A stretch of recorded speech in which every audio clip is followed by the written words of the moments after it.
Another historic moment has been made as Iran and Saudi Arabia agreed to restore diplomatic relations in a deal mediated by China, ending 7 years of estrangement and jolting the geopolitical alignment of the Middle East. People in the Muslim world and around the world now, they don't trust the West. They don't trust the United States and the European Union and the British. They don't trust their media. They don't trust their think tanks. They don't trust their politicians because of what they have seen being done by those people and lying about what they are doing and then blaming others for crimes and mistakes they are making themselves, like accusing China of oppressing the Muslims while the United States itself was bombing and killing, and NATO bombing and killing millions of Muslims around the world. Actually, the Muslim minorities in China are having the best time in their history, and they are being prosperous. The government is taking care of them. The economic situation has changed dramatically, especially in Xinjiang, in the Uyghur Autonomous Area, and the prospects of the future of the Muslims in China looks very, very bright. China is the most trustworthy partner in this whole region. We saw this with the Saudi-Iranian normalization process because it could bring these two partners because China is trustworthy mediator. China's top political advisor Wang Yang says the CPPCC, he vowed that the agency will work to further support the country's socio-economic development through political consultation. Does China have democracy? The answer is definitely yes. If you want to understand how Chinese people's will are responded by the government, if you want to understand how Chinese people are involved in the decision-making and the policy-making process, there's no better place than here to start with. Hello,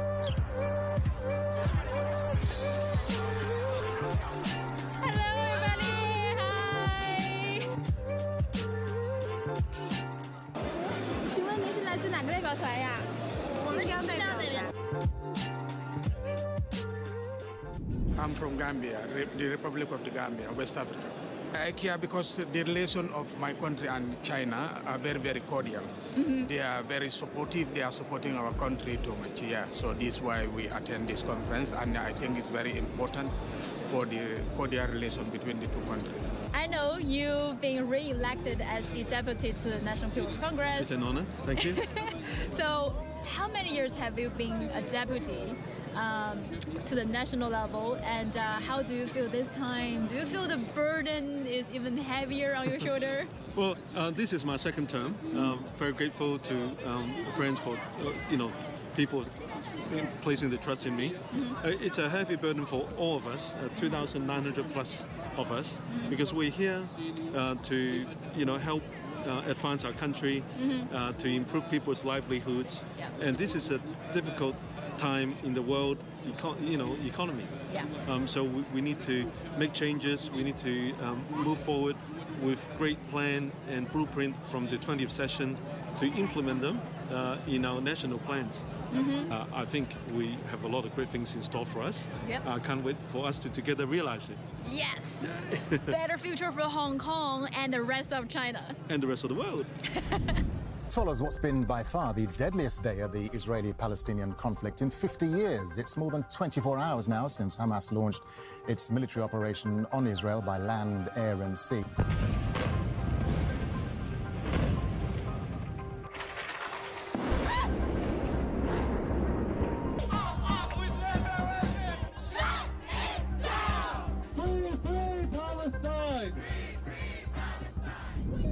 Professor In, how do you see China's role, or BRICS' role, in solving the ongoing crisis between Israel and Palestine? China plays a much bigger role nowadays, but this cannot be achieved without the collective support from the BRICS country, from the other surrounding Middle Eastern countries. I want to bring people's attention to the statement made by China on the platform of BRICS. It is the BRICS platform that allows us, or at least allows the global south, to see that there is a possible alternative to the existing hegemonic world order. And BRICS, as a declaration, could do more. In the past 40 years, during the neoliberal globalization, only the global north has its own agency. only the global north has its power to voice their concerns, to deliver their message, or at least in a very forceful way. But since that does not mean true negotiated globalization, the cultural diversity within a hegemonic power or beneath a hegemonic power is not diversity. It's just a chicken or beef choices. It's a fallacy. It's an illusion of diversity.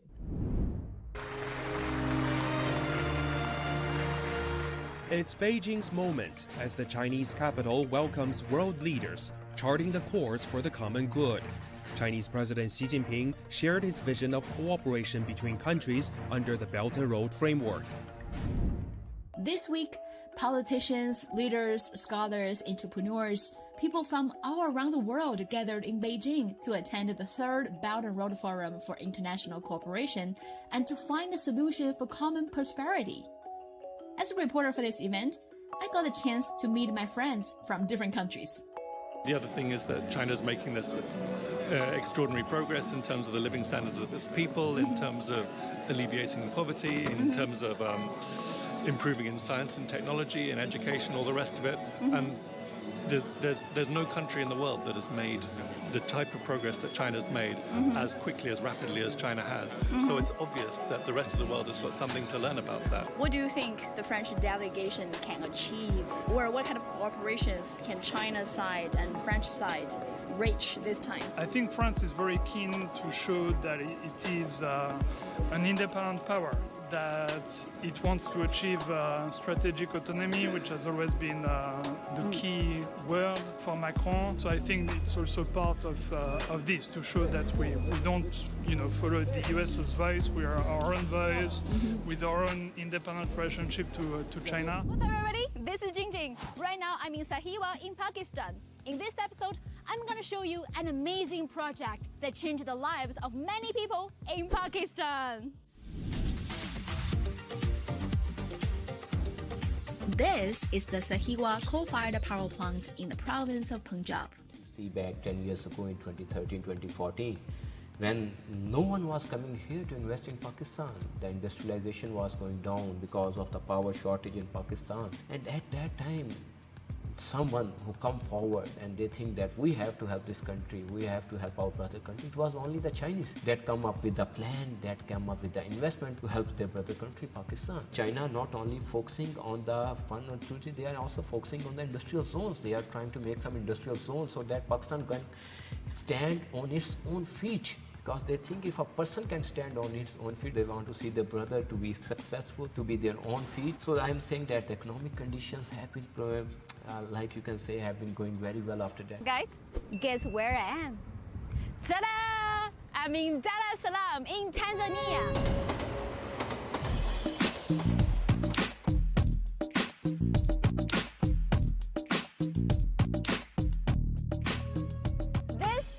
Tazara Railway, also known as the Tanzania-Zambia Railway. We have that friendship. Chinese people like Tanzanian people. When you go there, the only problem we had is the language, but we understand each other. How do you feel about this Tanzania-Zambia Railway? It's a very nice railway and experience, since it was here for a long time by the help of the Chinese government to Tanzania, that they get to strengthen their relationship. It has helped us in means of transportation, mostly getting to travel from one nation to another. As you can see, a lot of business people, a lot of people commuting from one place to another, they get to travel with their luggage and products and everything, because the train or the rail, it takes a lot of people. At first we had the challenge of transportation. We only had the buses, but now we get to have the train, which is comfortable and nice to use. All week long, we will be bringing you extensive coverage of the APEC Economic Leaders Meeting, including the visit of Chinese President Xi Jinping and his upcoming talks with US President Joe Biden. China, they've always wanted a win-win formula, but that's what I understand that Xi Jinping is trying to do. And so in that sense, he's really creating a sense of message that would unite the China and America closer together.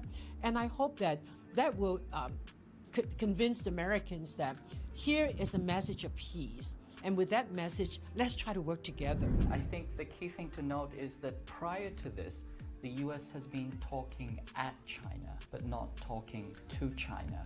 And even when there was some kind of dialogue, it was like parallel discussions that just completely passed by each other. So this is a real opportunity for the two parties to come together and have a real dialogue, which they haven't had for a very long time. The Chinese leadership keeps talking about win-win. And if you look at Chinese history, that's what China did for thousands of years. They simply maintained control over their own country, dealt with immediate relationships on their perimeter, and with the rest of the world they traded through the Silk Road. Now the BRI is the new Silk Road, the Belt and Road Initiative. So China is recreating what it's done for thousands of years. Nothing's really changed. We're all from different parts of the United States, and even we get to meet people from different countries, but it's through the grace of God Elohim that we're able to meet together, because then what we realize, this world is one big happy family. So we're really thankful for the opportunities we got to meet with you and share with you the good news and the good truth. We love you! We love you! We love you! Wow! But today, the way I played the game's not the same no more. I think I gotta get myself happy.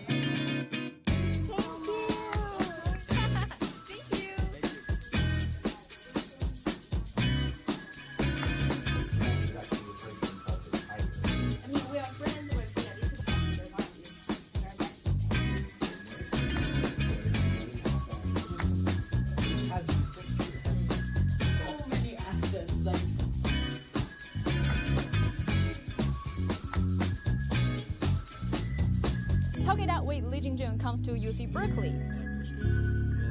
Just maintaining positive relations, which is UC Berkeley student government. Most well versed in Chinese culture. I wouldn't say I'm very knowledgeable on. Do you all want to go to China? Yes. Do you want to study the Chinese China? Yes. Come visit me. I'm in Beijing. Okay.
Hello, what's up, everybody?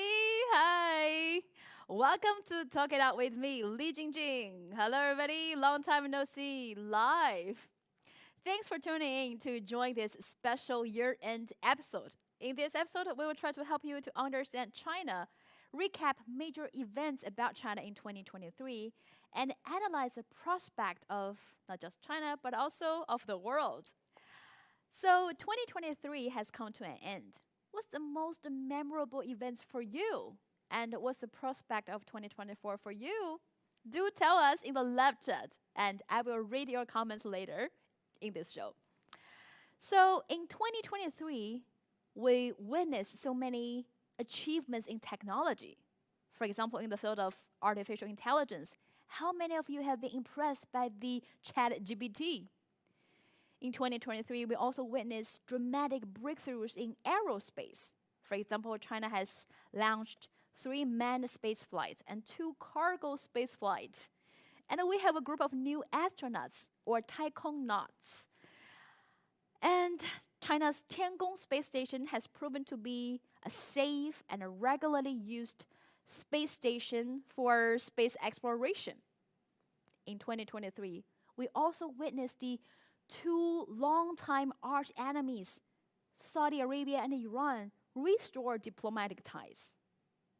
But we also witnessed the tragedy between Israel and Palestine. Tens of thousands of people have lost their lives, and most of them were children.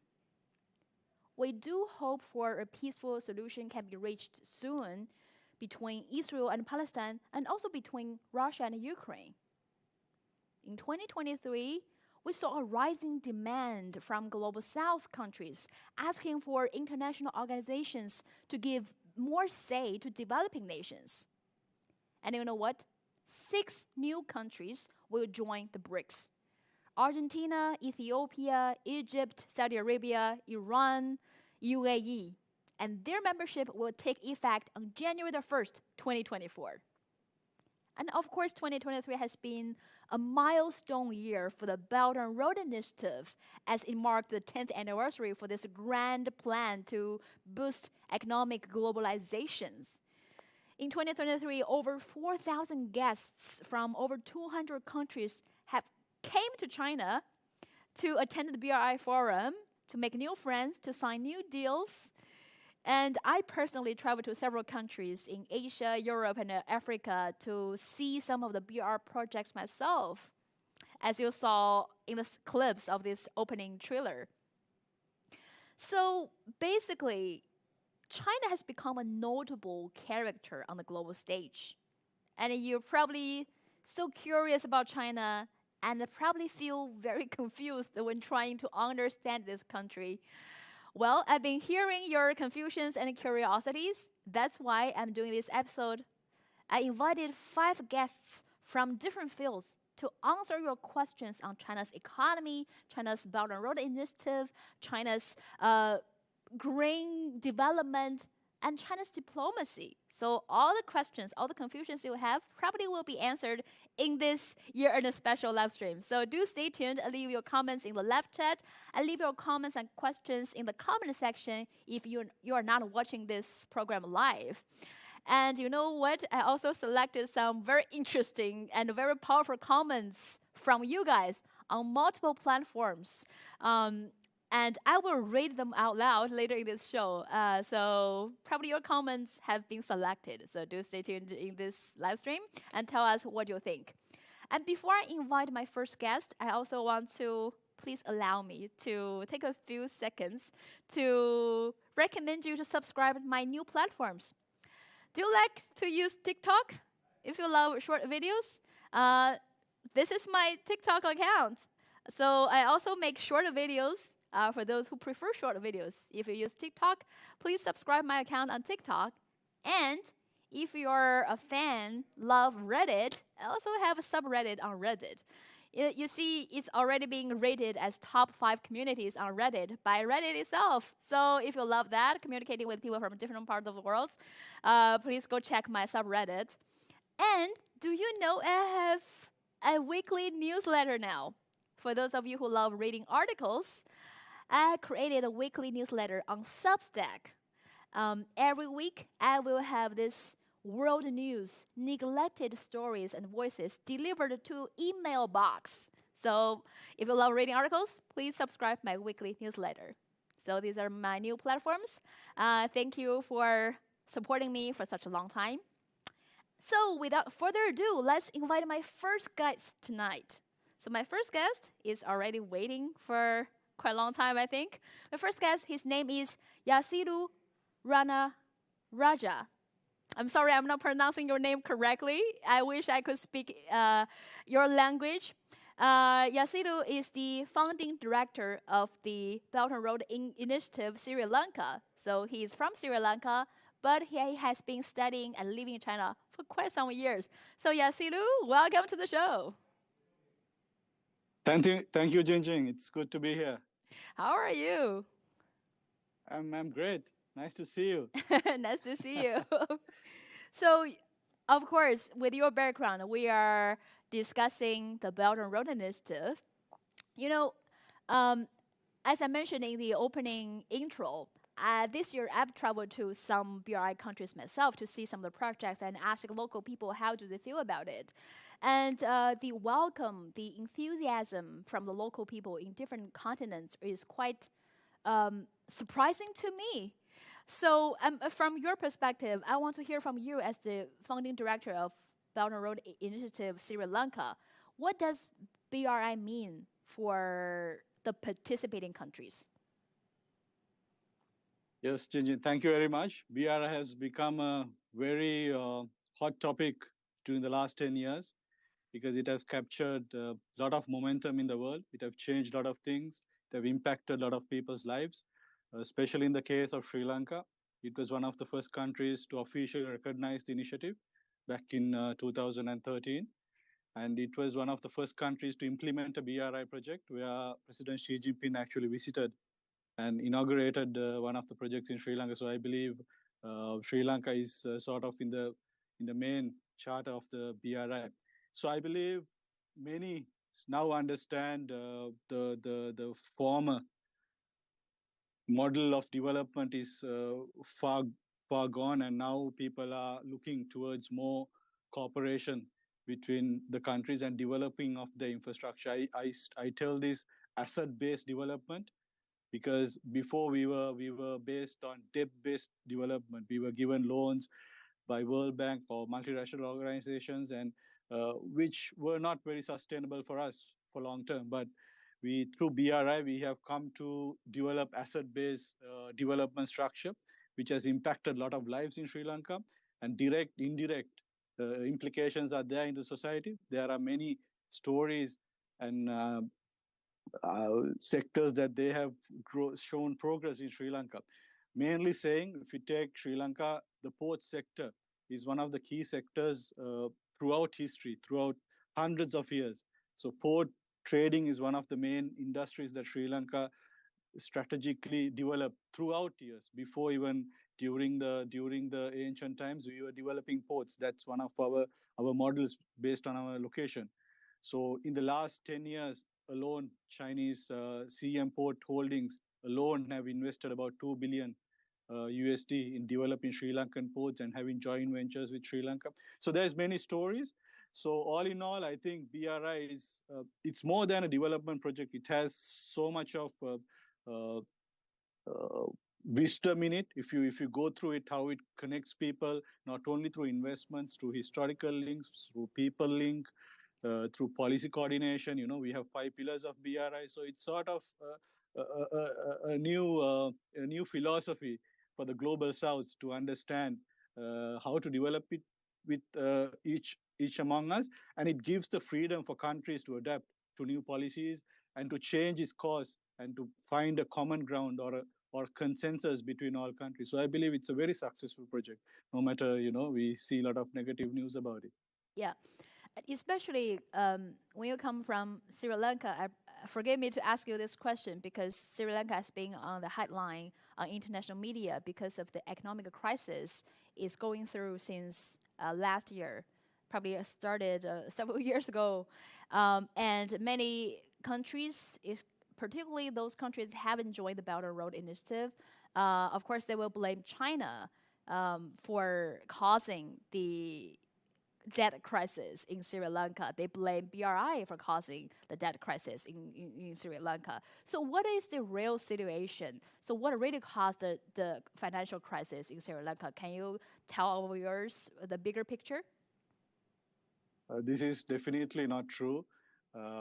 There's so many studies done in international journals, and local researchers have shown the numbers and proven that it's not true that Chinese debt is a very small, about 5 to 6 billion USD. And this money, of course, you can't debt trap a country with this money. But to answer your question, the main problem for our financial crisis, I believe, is because Sri Lanka had its own domestic debt problem for years, because we are sort of a socialist country and we follow a lot of policies that help give welfare for a lot of people. We have free education, we have free healthcare, and most of the policies were not sustainable. So it grew over a few decades, and it came to a point it can't be moved. In fact, Chinese debt, Chinese loans or Chinese assistance helped Sri Lanka in 2016, if I remember, when we lease out the Hambantota port.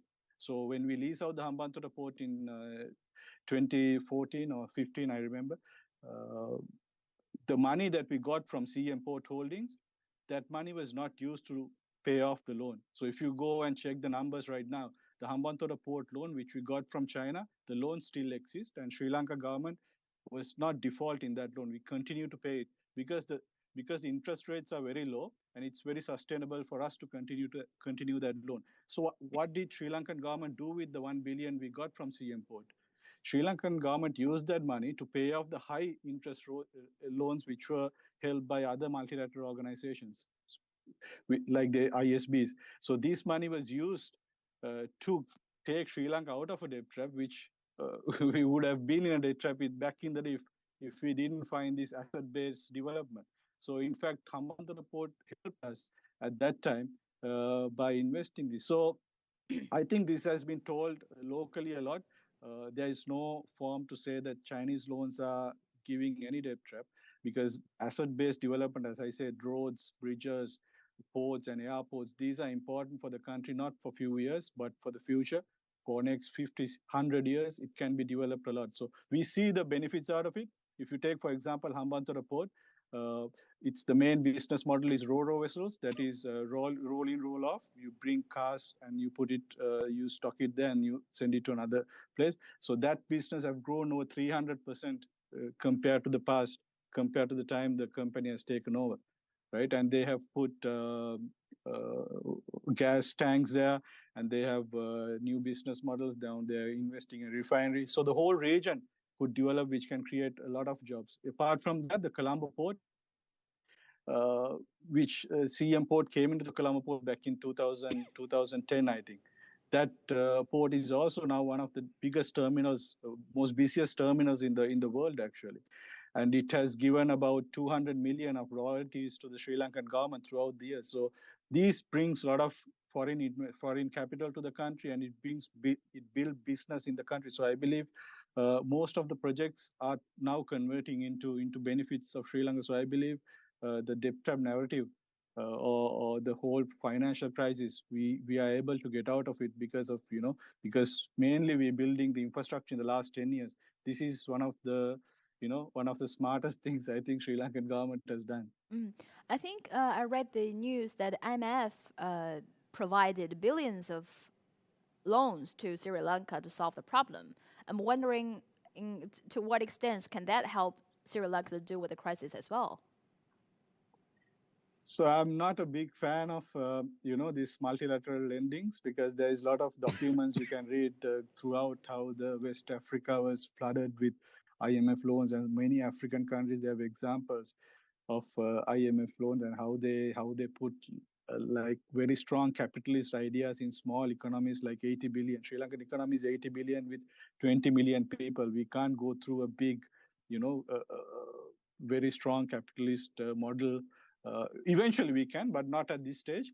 So IMF loans, I believe IMF sort of like agent for the international lenders like the ISB holders. So what they come inside the country and say you all have to have the sustainability. So somehow raise funds through any means. So you have to tax the water, electricity. If you go back and see the numbers in Sri Lanka, the electricity bills have been doubled or tripled compared to the past. Then the water bills are high, and they put a VAT on top of that. They push the government somehow build your debt, and they are not supporting in building infrastructure. They won't.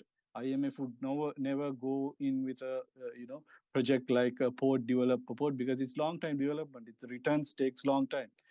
So especially this new model of China gives another arm compared to IMF. So in Chinese BRI in Sri Lanka, we have three sectors of it. One is the funding sector, one is the construction sector, and one is the operation sector. So these three sectors happens in three phases.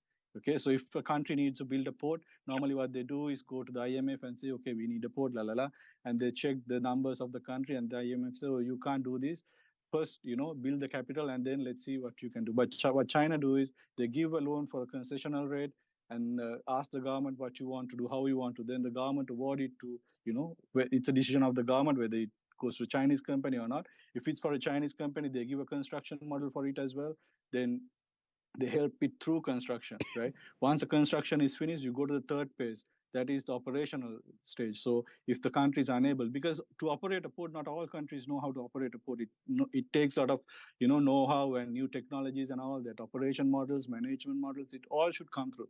So there is operation model as well. So if you take Africa, some regions in Africa, sometimes they get the funding, and because of corruption, the project is not happened, right? Sometimes they complete the project, but you can't operate it. So the project goes away. And sometimes they start to operate it and they fail. So you see, all three sectors have to work hand in hand in order to do that. And even especially in the construction stage, local authorities control the construction. This is something that other countries don't know, because I have been a lot of construction projects in Sri Lanka to see what they're doing. So the Chinese company go through a model that was pre-passed by design engineers or another consulting company. So Chinese company just do the construction. They don't determine how to build the airport, which size, which gates. Recently someone called me and said this new airport, new station China has built, they have put the gate, we can't go in and go out. Some company. I said China is not involved in designing the project. It's done by another consulting company, and the design is awarded to a construction company, and they build it, right? Mm-hmm. So these are like small sectors that people should do.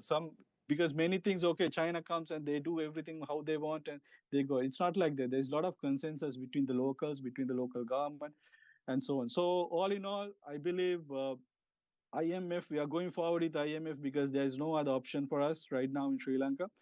And I am not disagreeing that Sri Lanka has a debt problem. It should be met in some means, but not at the rate that the IMF is pushing. I think we have to have an alternative model where we focus on building assets and getting funds through that. Mm-hmm. Thank you. And what you said reminds me of many people from the participating countries have told me. For example, when I was in Pakistan, seeing some projects there, the local Pakistani workers told me, when the Chinese engineers came here, we didn't have the talents and the expertise of building and running a power plant. So what they did is the Chinese engineers trained them and even brought local engineers to China to study for a few months, to be trained, and then go back to their countries with the knowledge they learned from these engineers from Chinese schools. And so now more of them have been promoted to a leader's position. They can run the plant by themselves. And no, that happened not just within 1 or 2 years. That happened within a span of several years, 10 years. And eventually this country, the people can stand on their own feet. I think what you said is basically quite similar to what they told me. It's the long-term results, boost the productivity of a country, and giving, teach the man to fish rather than give the man a fish, yeah, right? Yeah. So thank you for sharing with us what do you know about Sri Lanka, and also last time we chatted, I just realized you actually lived in China for quite some years. That's very surprising. And how come you decided to promote and spread the knowledge about BRI back in Sri Lanka after, living and studying here? Yeah, so back in 2015 or 14, there was very few. Mainstream media was actually controlling all social media at that time. So we didn't have, whenever we post something, there was a lot of backlash on it. So we got together with a few people, especially another colleague of mine, Maya Myron. We got together and we formed a team, and we, got like-minded people together, and we went through, real facts and figures, and we tried to build one of the branches of BRI, which is the people-to-people connection. I think it has been very successful over the years. We have gotten a lot of comments on it. A lot of locals have come to us and tell, like, we give like a lot of good information for them to understand China. So I believe I have, because my relation is mainly with the people of China. So people-to-people relationship, I think, is the most strongest relationship which survived over hundreds of years. So I think we all have a responsibility to take it forward. So this is sort of our hobby. We do it. Very enjoy doing it. So that's the main start. But we have grown a lot now. A lot of people contact us for anything. Very well done. And so I think last question for you is, I'm going to share with you some the comments from my viewers. They left some comments on multiple works that I've done, and I will share with you and see how you make out those comments. So let's take a look at the first comment. So I posted a video about BRI to share my observations, and there are some comments. For example, this is on YouTube. The viewer called Baron Shaw 5660. He said, the BRI is the best visionary idea in my lifetime. And he's 73 years old. And the second viewer, William Vargas 2981 on YouTube. This person said, this made me realize that it doesn't matter what racist politicians and tabloids say on social media and newspapers. China will continue to develop and help others no matter what. As people say, actions speak louder than words. Let's take a look at the next one. So this is the vlog that I made in Pakistan about this power plant that I visited. So this user called GG Petite said, I cannot describe the amount of joy I feel when I see how much good China's BRI is doing worldwide. As a social worker, many organizations fail to take into account government policies' violent impact on families' life. But China understands that through building, not bombing, the global family can become strong. Thank you, Jingjing. Keep up the good work and take care. And the second viewer is called Tech Talk Explorer. This person said, it's truly inspiring to witness the remarkable rise of China and its people, not only within their own borders, but also in their global contributions. This YouTube video showcasing the benefit of a power grid in Pakistan's Sahiwa division with Chinese involvement highlights the positive impact of international cooperation and innovation. It's a testament to the positive changes that can happen when nations work together for the betterment of communities worldwide. So these are the comments I want to share with you. It's all related to Belt and Road projects. So how do you make out those comments? Do you agree with those comments? Definitely, Chinching.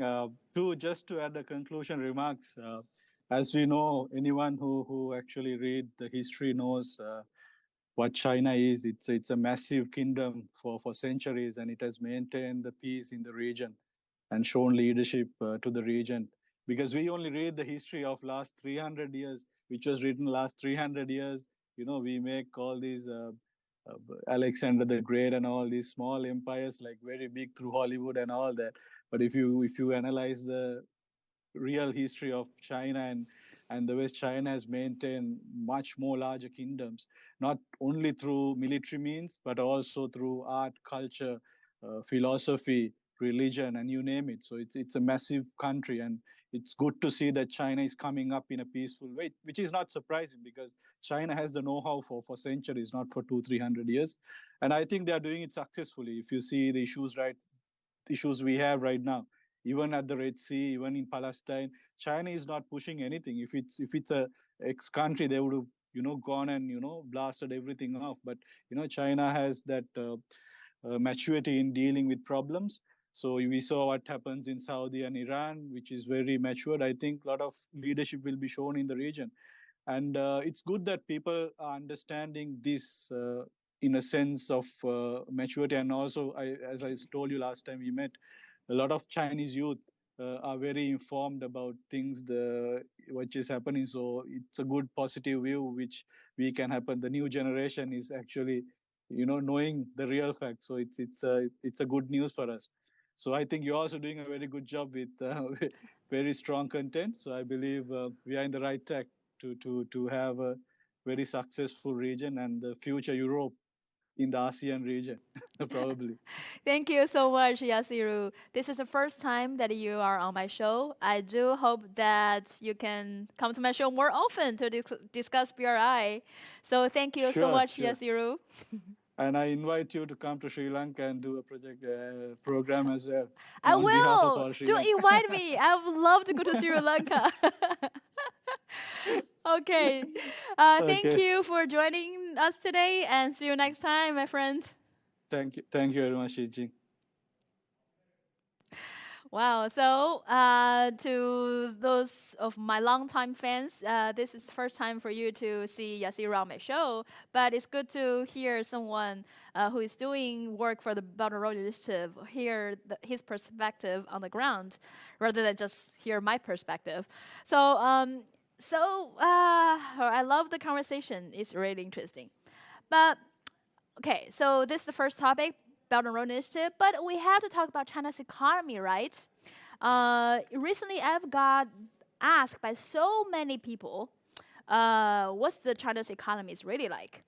So that's the next topic we're gonna discuss. And how about let's invite my next guest on. His name is Andy Mok. He's the Senior Research Fellow at the Center for China and Globalization. So Andy, welcome to the show. Great to be with you tonight, Jingjing. So, like I mentioned, China's economy is probably the most asked questions. Like how is China's economy? Is it good or bad? It's probably the most frequently discussed and asked questions by people outside of China, particularly from the people in the business circle in the West. So, earlier this month, on December the 11th to 12th, China's annual Central Economic Worker Conference took place in China.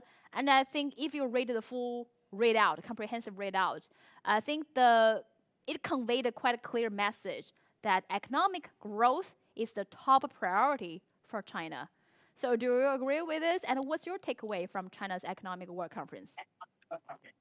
Well, thanks for having me on, Jingjing. So first of all, as someone who's been trained in economics and has worked as an investor, worked in finance, I'm happy to hear that people that watch and listen to your show are interested in economics. So you may know, people watching right now may know that economics is called the dismal science because it is so boring.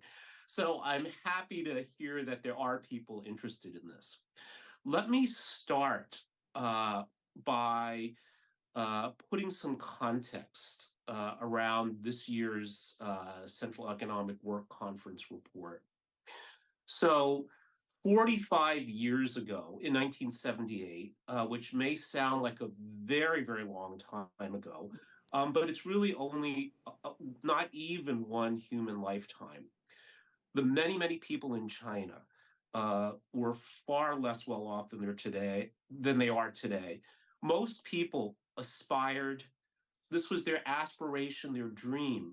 And you're far too young to maybe remember this and know this.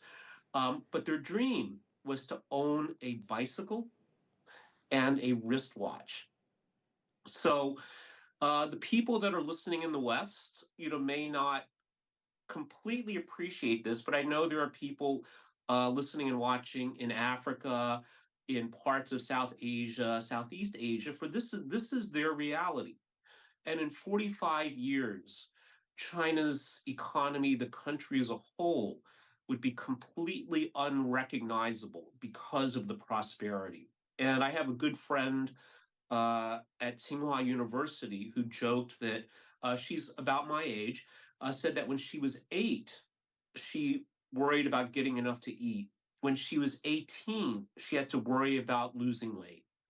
And I think this just shows the tremendous economic progress that would not have been possible without sound political leadership. So this is just a bit of context with where we are today. And why does this matter? Because this Central Economic Work Conference report comes at a time when China has faced, like many places in the world, has faced some very, very challenging economic times, partly due to COVID, partly due to geopolitical tensions, including those with the United States, but also the conflict in Ukraine, also the conflict in West Asia between Israel and Hamas, that may unfortunately spiral into a larger conflict.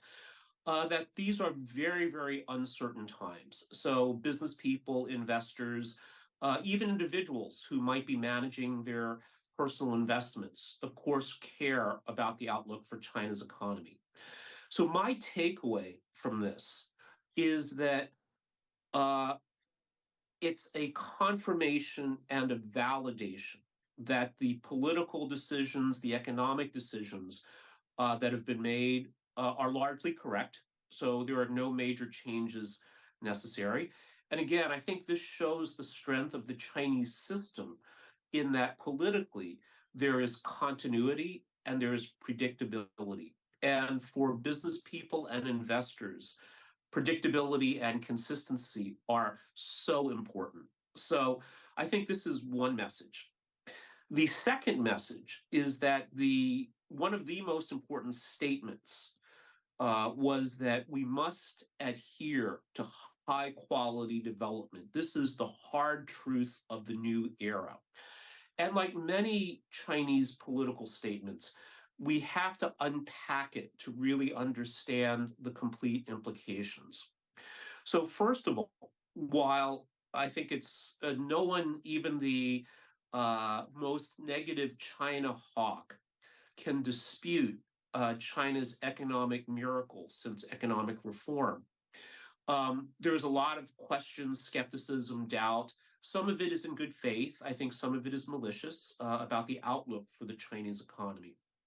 But my view is that this is indeed a challenging, perhaps even pivotal time. And this statement that adhering to high quality development is the hard truth of the new era properly acknowledges that.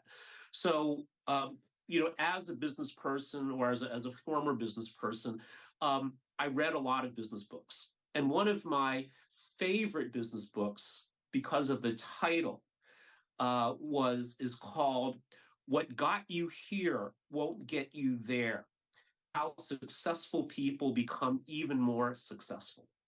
And I think this captures the essence of the challenge facing China's economy today, in that the things that allowed it to be so successful in the past no longer will serve it going forward.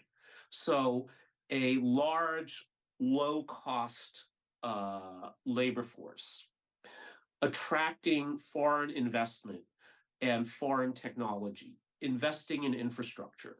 So these policy initiatives have, again, transformed the lives of 1.4 billion Chinese people, I think in ways that no one could have imagined how well this would have turned out. But at the same time, now I think the government recognizes that high quality development must be the priority. And this means that not only is economic growth important, which you said, but the kind of growth matters. So it cannot be growth for growth's sake. Again, because of demographic changes, because the world has changed, because China has advanced so much technologically, that the new drivers of growth have to be found. And this lies in a couple things. So advancing the technology, the level of technology, because China's advanced so much that there isn't too many technologies that it can copy from somewhere else. It has to advance on its own through R&D, through commercialization. The world has changed in that the markets that allowed China's economic growth in the past have become a little bit different, so they require new approaches. The world has become more complex, which means national security has to be woven into economic policy making as well. And lastly, the world recognizes the impact, the economic impact of economic growth. So China also has taken the lead here, not only domestically, but globally in forums like the UN, other forums as well, that sustainable, environmentally sustainable economic growth is very important as well. So this is a challenge. It's also an opportunity. And I think that this might be a bitter pill for some people to swallow, but these are the hard truths. So change produces winners. It also produces some difficulties as well. And we are in this period that I think the government rightly recognizes as difficult. But at the same time, I think the government is optimistic. And as someone who follows these issues very closely, I think its optimism is not unwarranted. Mm-hmm. So before I comment on that, let me just quickly remind all the viewers who are watching this live stream live, do smash the like button. So, and leave your comments in the live chat box. So the algorithm will boost this live stream further in the algorithm see. And I see a lot of live comments in the live chat as well. So I will read a few live chats. So before, and now I come back to the comment, the story you mentioned, the Chinese girl your age told you that when she was young, she was worried about not having enough food to eat, and then when she's at this age, worried about like losing weight. I mean, I so related to that story. Let me just share I'm in my 30s, so when I was a kid in my family, a very ordinary family, we didn't have flushing toilets. So flushing toilets, Yes. when I was a kid, several years old, flushing toilets was something fancy to have. And when I was a kid, so little, 1 or 2 years old, I remember all my family members told me I was a kid that's malnourished because they didn't have enough protein to feed me. So I didn't have enough calcium to grow bones. So my bones were soft. And that's why I was short. I'm still short. Probably because of not having enough nutrition when I was a kid. But now at this age, when I'm in my 30s, I'm worrying about having too much nutrition, having too much food. I always worry, how can I lose weight? So this is the change within my lifetime. And I'm the young generations in the 80s, born in the 80s. So this shows my story is probably just one small example of the dramatic changes of 1.4 billion people in China. So I totally resonate with that story. But no, and Jing, this is why, sorry, just to briefly interject here, but this is why it is so important to share these stories, especially with people in the so-called West. Because, if you've spent time in the United States or Western Europe, people for generations have lived with, what we think of as modern conveniences, grocery stores full of food, hot running water 24 hours a day, right? So that actually is a thing that before in China, not everywhere had hot water all day, right? So even these things that people in the West would take for granted and probably can't imagine living without, many people in China are so grateful for the changes that, again, I have an economics background, but I also focus on politics, and these subjects are inseparable. And without competent, committed political leadership, this would not be possible. And I think this is, again, it's can be a controversial subject in certain parts of the world, but this is the truth, and this is the reality on the ground in China, which is, which may puzzle some Westerners who've been indoctrinated with certain beliefs. How can the Chinese people support, a government that isn't this, and that? Well, it's because they've seen the enormous positive changes in their lives. And I think this is one of the gaps that exists between China and the West. But it's also, I think, why so many in the global South have such a positive view of China, because this is their lives as well. And I think they see China today as their future. Yeah. And my next question for you is because of I mean, we talk about China's economy and we look at the positive side of it. But, if you look at the international media coverage, even though China's economy has been the most discussed question, but the attitude, the tones are quite pessimistic. They worried about China's real estate problems and worry about what China is still the ideal market for foreign investment. So, I mean, all this all these worries, of course, we are facing some challenges, as you mentioned previously. But do you agree with this pessimism from the international media, particularly Western media, and what they got right and what they got wrong about China's economy? Yeah, that's another great question, Jingjing. So I think, first of all, with any complex phenomenon, so the economy in China, any major country's economy, is complex. There's contradictory, ambiguous information. So I think it's perfectly natural that people arrive at perhaps very different, even opposing views. And of course, we see this most clearly in the stock market, any stock market, right? This is why we have people that buy and people that sell at the same time. So I think this is not surprising. But at the same time, I think that there are people who are, in my view, get it wrong in good faith. They may not consider all of the information. They may honestly misinterpret the information. But I think there's also another sizable group that deliberately set out to portray China in the most negative light possible. And I think that they do this for various reasons. So some, I think they have a political alignment with certain countries that see China as an adversary. I think others do this out of a almost subconscious reflex in that they've been indoctrinated, or perhaps we could even say brainwashed, that China is bad because it's a communist system, and that's kicks in a kind of an amygdala response, an emotional hijacking that we still see, surprisingly in places like the US, that what ends a conversation about China is, well, they're communist, okay? And that just means they're bad.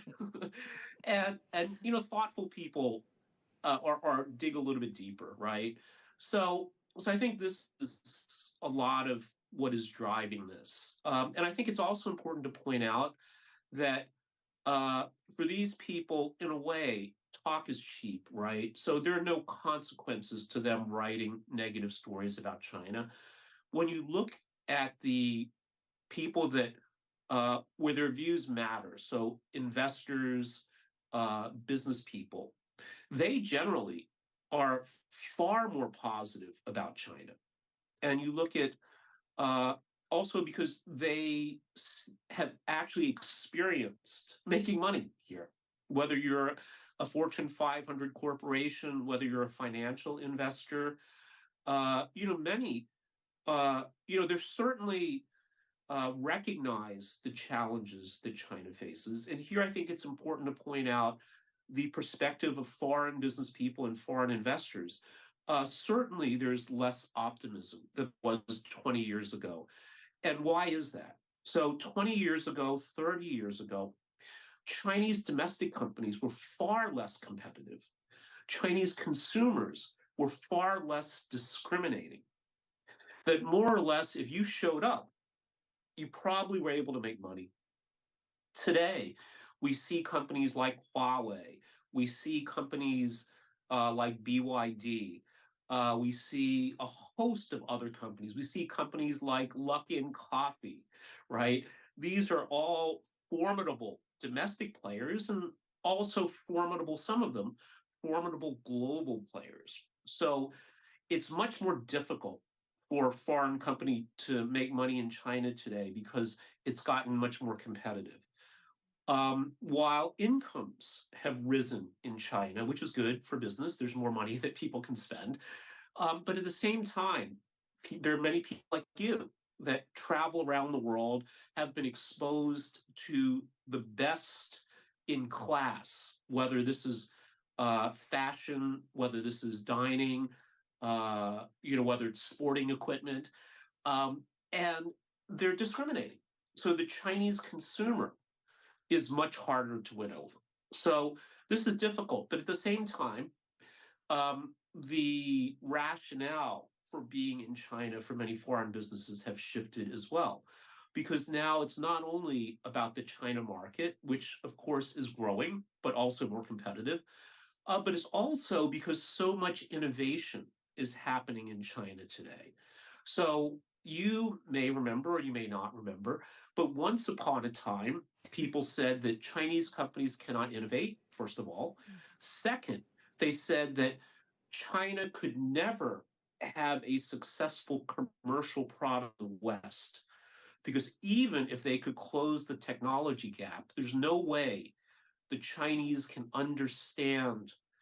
And here, the implicit, I think, meaning here was that they could not be as sophisticated enough to understand American cultural expectations and desires. And yet, look at what happened with TikTok, right?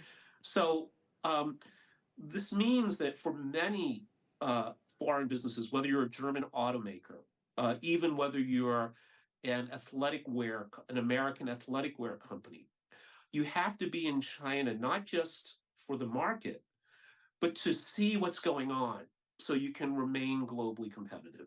So it's much more nuanced than it was 20 years ago for foreign businesses.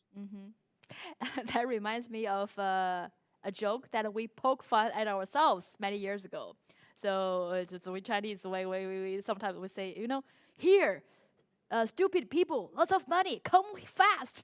So we joke about that because basically any business, any company, you come here, you immediately make a lot of fortune because people will, like you mentioned, indiscriminately buy your stuff. But now, as domestic brands, domestic technologies are become so advanced and competitive, now it's challenging for foreign companies. Like, you need to design better products, better technologies to compete with these Chinese companies. So I think it's eventually it's good for all these industries because competitions make progress. So very interesting perspective. Thank you, Andy. But my last question for you is, I also have some comments from viewers on different platforms. I can show those to you and see how you see that. So let's take the first comment. Oh, so this is a comment left on my vlog about China's import and export fair in Guangdong. So this viewer said, China invests in developing countries such as BRI, and more Chinese companies are setting up production lines locally, offering jobs and create prosperity. When local people are richer, they can do more trade with China. It is a win-win cooperation from a long-term economy strategic perspective. This is from YouTube. Let's take a look at the next one.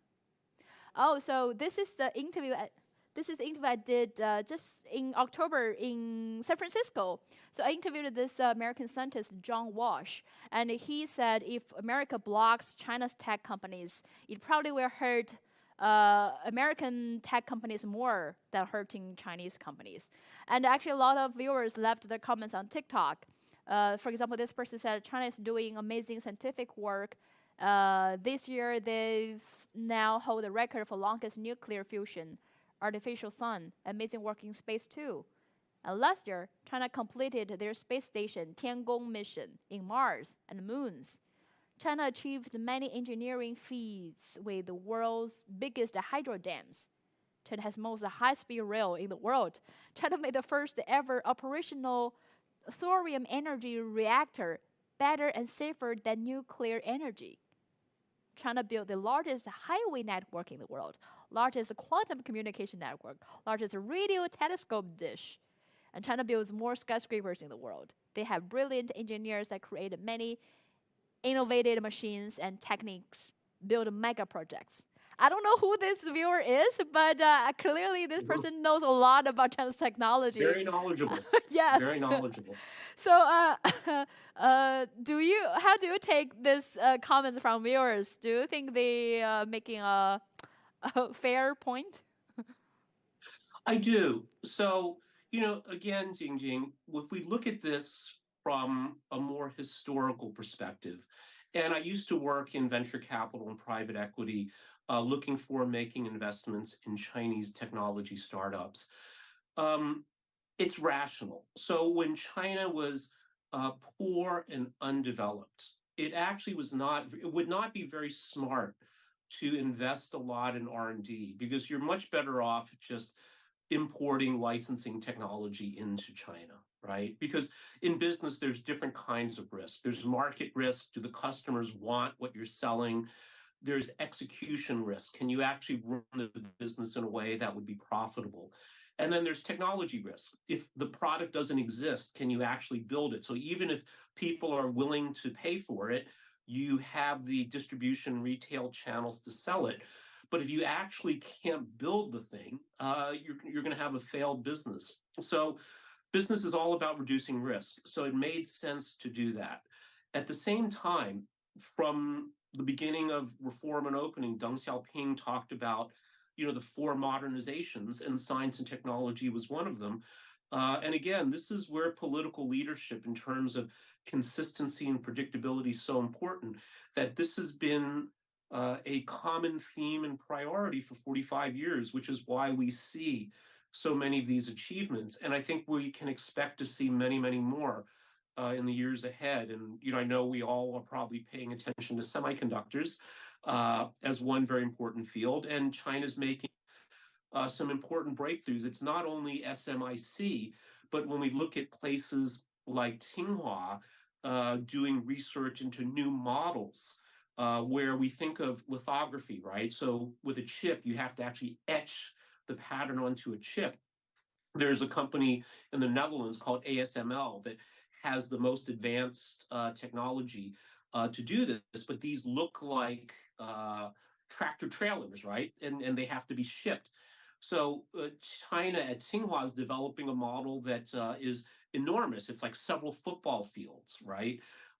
It's a completely new way of conceptualizing and thinking about lithography. And, again, it's a double-edged sword that the U.S. has imposed these sanctions that has hurt Huawei, but Huawei showed tremendous resilience and is, back stronger than ever.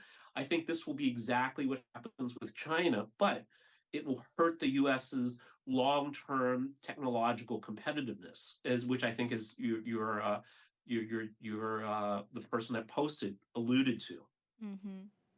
Thank you so much, Andy. Very enjoying that you are on my show sharing this perspective on China's economy. My pleasure, Susie. It's the first time you are on my show. I do hope you come back to my show more often.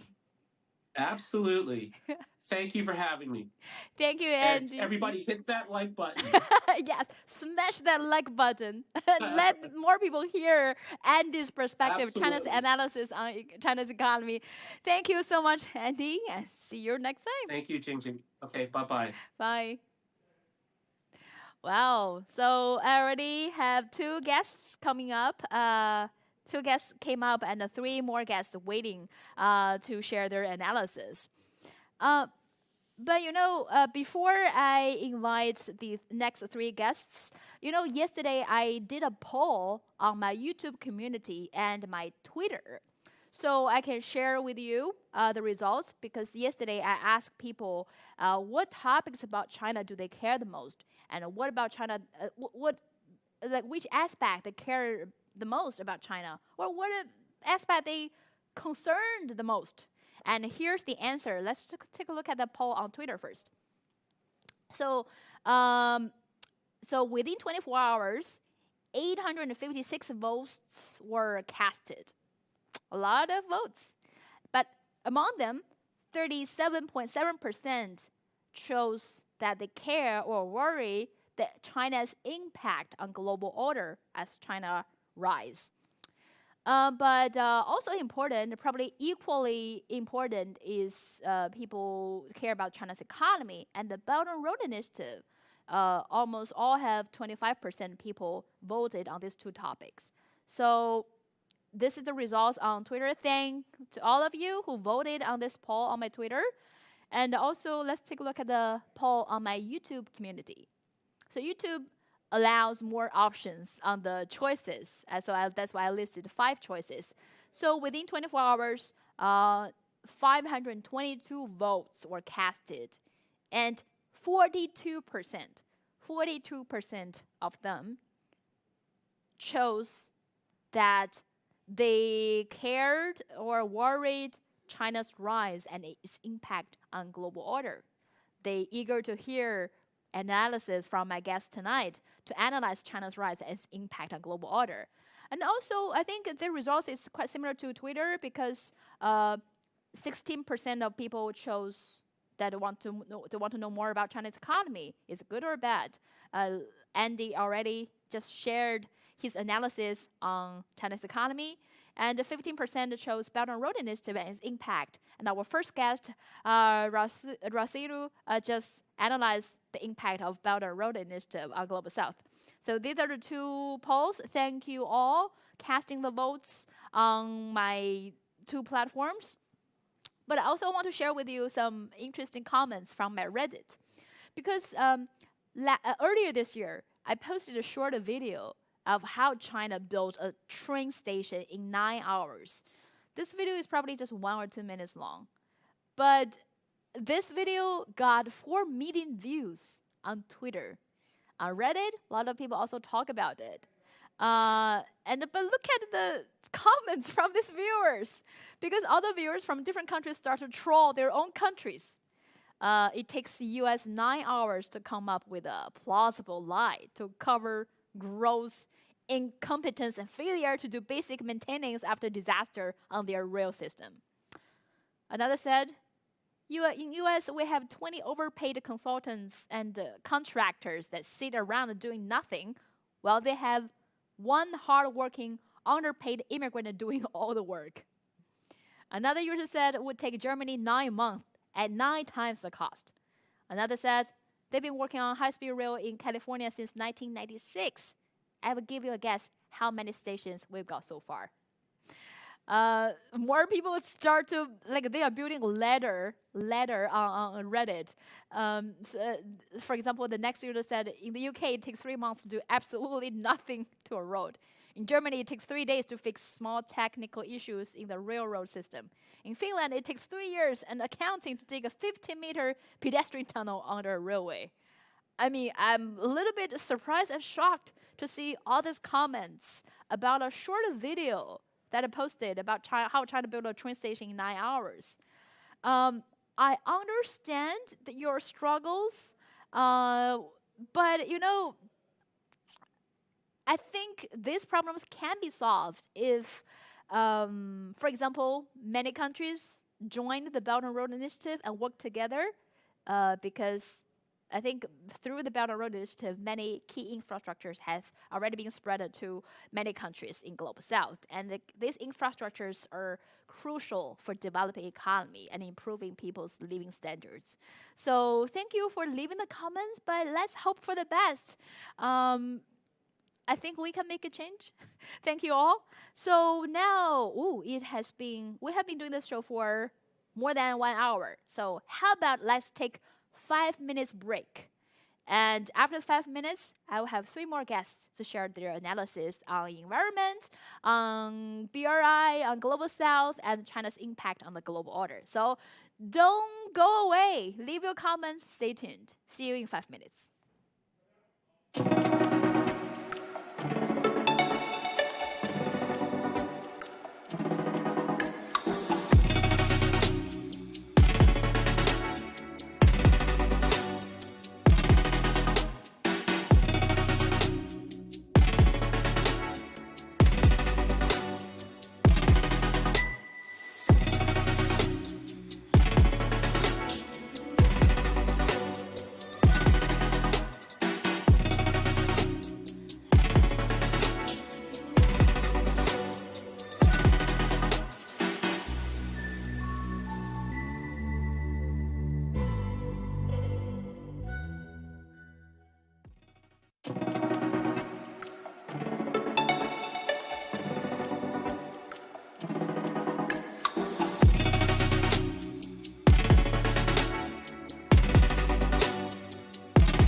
Welcome back. This is the special year-end episode of Talk It Out with me, Li Jingjing. Welcome. Thanks for tuning in.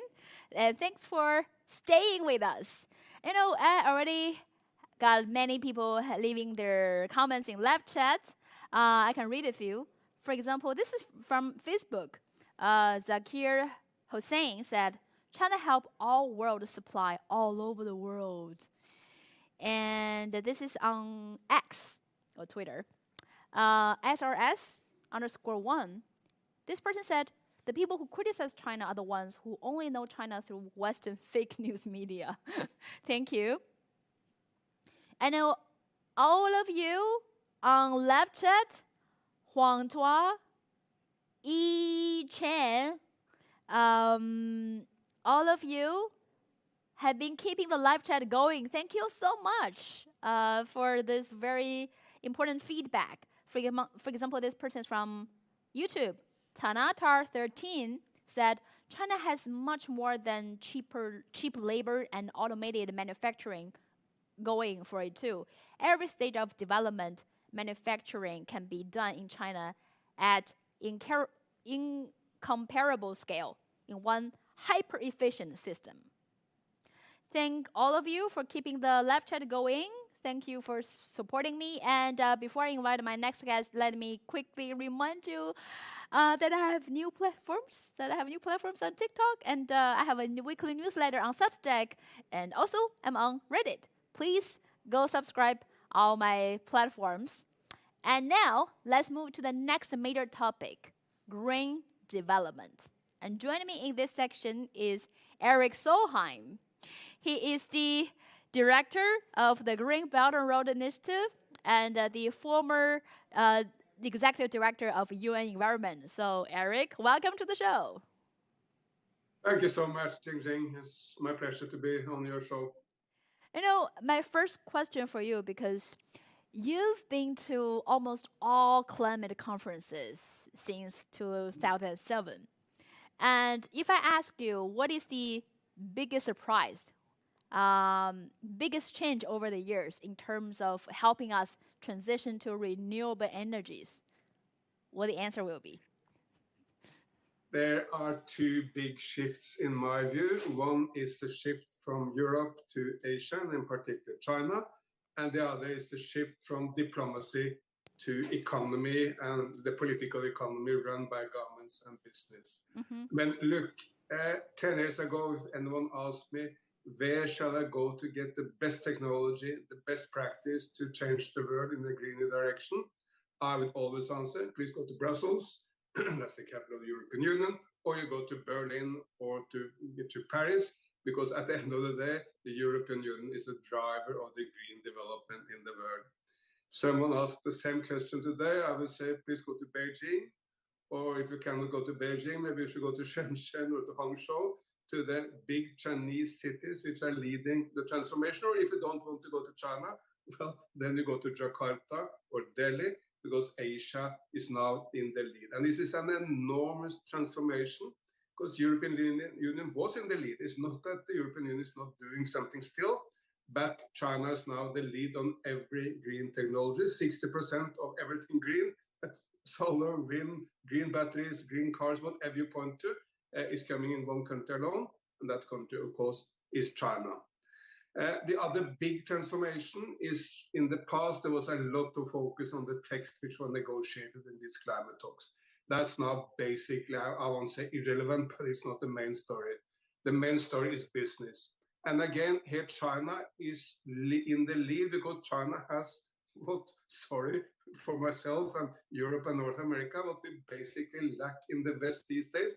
China has an industrial culture.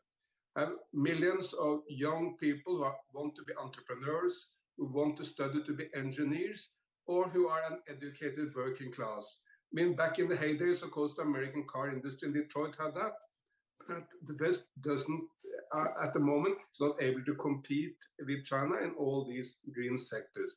That's, of course, why China has the biggest companies in every green part of the economy. Longi, Tongwei, Jinko that dominate, and many others are dominating the solar industry, China Three Gorges is the biggest in the hydropower. Seattle is the biggest electric battery. BYD will soon be the biggest electric car company in the world. And I can go on and go on. And these companies from China are now dominating the green scene in the world. So while in the past we focused on diplomacy, the main action is now in the political economy. That economy and companies are, of course, also led by governments. Say 2 years ago, when President Xi decided to stop all overseas coal investment, what did happen? Well, also Chinese companies stopped investing in coal, but then they will invest in solar and wind and hydropower. And Indonesia, and Vietnam, and Ethiopia, and Kenya, all the Pakistan, Bangladesh, they will all China for this green investment. So governments play a role, but it's business really driving the change, because only business can take it to the scale and innovation which we do need. So yes, from Europe to Asia, particularly China, and from a focus on diplomatic text to the real action out there in the political economy. These are the two big shifts. Yeah. You know, I remember several years ago, China has been criticized by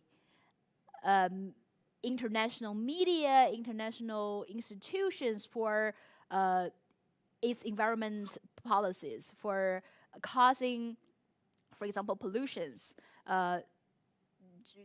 while pursuing economic development. But now, things dramatically changed in the past few years. I live in Beijing for at least 12 years now. So I remember in the first early few years that there were heavy pollutions on the streets, but now there's no pollutions. I mean, just dramatic changes within a short span of just a few years is quite impressive. So, especially in the past few years, China has been committed in enhancing the harmony between nature and humanity, committed in pursuing green development. So, you have come to China for so many times and visited many places to see the ecological conservation's results for yourself. I'm wondering what you saw and what's your take on China's green development? No, I mean, you're absolutely right. Of course, there was a lot of criticism of China back in the days for the heavy pollution. But the most important criticism came from the people of China itself. Those days, I mean, say 15 years ago, I would never go jogging in Beijing because I didn't want to inhale that smoke. But when I spoke to people in Beijing or basically any city in China, I would tell them, oh, wow, look at this enormous economic development, how happy you are. You are 50, even 100 times richer than the grandparents were back when China was very poor. And nearly every time that person will tell me, yes, I'm so happy that we brought hundreds of millions out of poverty, but I want to see the sun. Or I don't want my children to live in this hell of pollution, which was in China back in 10, 15 years ago. But that message was understood by the political leadership. President Xi came in with a very clear message that we want to create an ecological civilization, want to create a beautiful China. Green is goal. We can have enormous economic development if we focus on green development. So that demand from the people, that leadership from the center, created this enormous change. I mean, China has done in 10 years what we did in Europe maybe in 40 years, which was create a basically non-polluted cities when it comes to air pollution, and also fixed water pollution and a lot more. I mean, if you go to Beijing today, you basically always see the sun. I would go jogging every day if I could. It's a wonderful transformation in such a short time.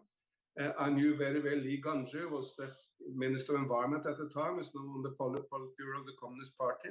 And he worked so hard for this to happen. Did run around to close down coal plants to get it to happen. And say Zhejiang province, just south of Shanghai, they have cleaned up all the rivers and waterways in the province. It's enormously beautiful. Back in the days, these were called milky rivers because they were so horribly polluted, but that they were clean and healthy like milk. They were white of pollution. Now you can go around them, you can go for a walk, you can go for a swim, just beautiful. And this cleaning up of pollution in air and to the water has also triggered a much wider change in China, in my view. because it also triggered the enormous explosion of Chinese green business, which is now dominating everything in the world. Look, 98% of all electric buses in the entire world are running on Chinese roads. The last 15 years, China has built 45,000 kilometers of high-speed rail. Sorry to say, the United States of America has built exactly 0 kilometers of high-speed rail. So the focus on fighting pollution and the war on pollution is now largely won, also triggered an enormous increase in green business, which is of course serving China well, but it also creates jobs, creates prosperity, and give China a very good name in the world. Let me finally mention, which may be less known, particularly in the West, is that China has also moved now from the backseat to the front seat on environment protection. Giant pandas, which were on the list of endangered species, are now taken away from the list because they are not endangered any longer, thanks to good conservation work, particularly in Sichuan province. Snow leopards in western China on the borders to Uzbekistan, Kazakhstan, and all the other stans, again, now much better protected and coming up. And China is by far the biggest tree planter in the world, much ahead of any other nation. There are good developments also in India and other parts of the world. China is the biggest tree planter. And now it has embarked upon one of the biggest national park schemes, maybe the biggest in the world. Yes, ID came in originally from the United States. They were the first people to make a national park, so it's good that we exchange IDs in the world. But now China has the biggest national park system, and some of them in Tibet and Qinghai and Western China, but also in the more eastern or more heavily populated part of China. So there are so many good developments on pollution, on climate change, and on the green development. 20 years ago or 18 years ago, President Xi was then the party secretary of Zhejiang, went to this small city called Anji, and he said, lucid waters and lush mountains are invaluable assets. We look at that time, China was a very polluted place. Not so many people took notice of President Xi's speech at the time because he wasn't the president, he was just the party secretary, yes, an important province, but not the top leadership of the land. So the transformation which has happened in these last, let's say, 15 years in China is of enormous global importance, benefiting indeed the people of China who can now go for nice walks in beautiful green cities without smoke, but of course also benefiting in the entirety of humanity, because we all, Europeans, Africans, Indians, whatever, we all benefit from a much cleaner China. Yeah.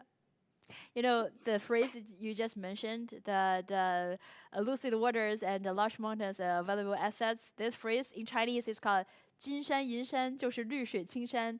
This phrase has been displayed everywhere, every province, every village you go if you go to China.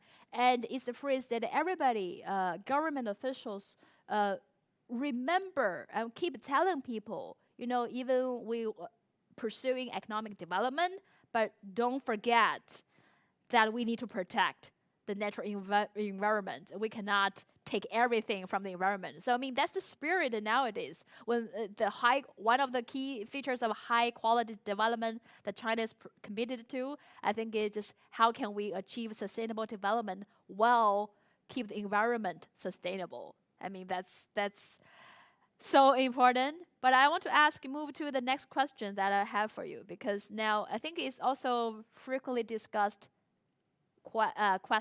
problem on multiple climate conferences is now the developing nations are suffering the consequences that developed nations caused decades ago. They are paying the price that they didn't cost, the developing nations. So, but it looks like you mentioned in the first question, now you will recommend people to look to Asia for when looking for renewable energies. Feels like more Asian countries are leading the environmental protection, like China, like India, like Indonesia, Vietnam. All these Asian countries, developing nations, are doing more to protect the environment. Tell us more about that. Yeah, I mean, first of all, of course, no one should blame the poor for the climate crisis. That's caused by the most developed nations, particularly in the West. US emissions per capita up to this point of human history is 8 times Chinese, 25 times Indian. And if you compare to Africa or the poorest parts of the world, because even the difference is even bigger. So never blame the poor nations. But the very good news is that in the last decade, many Asian nations understood that climate change is not just a problem. It's an enormous opportunity for economic development and growth. Because China is a clear example, because say China didn't have any really well-known global brands in the car industry, nothing like Toyota or Volkswagen or Ford.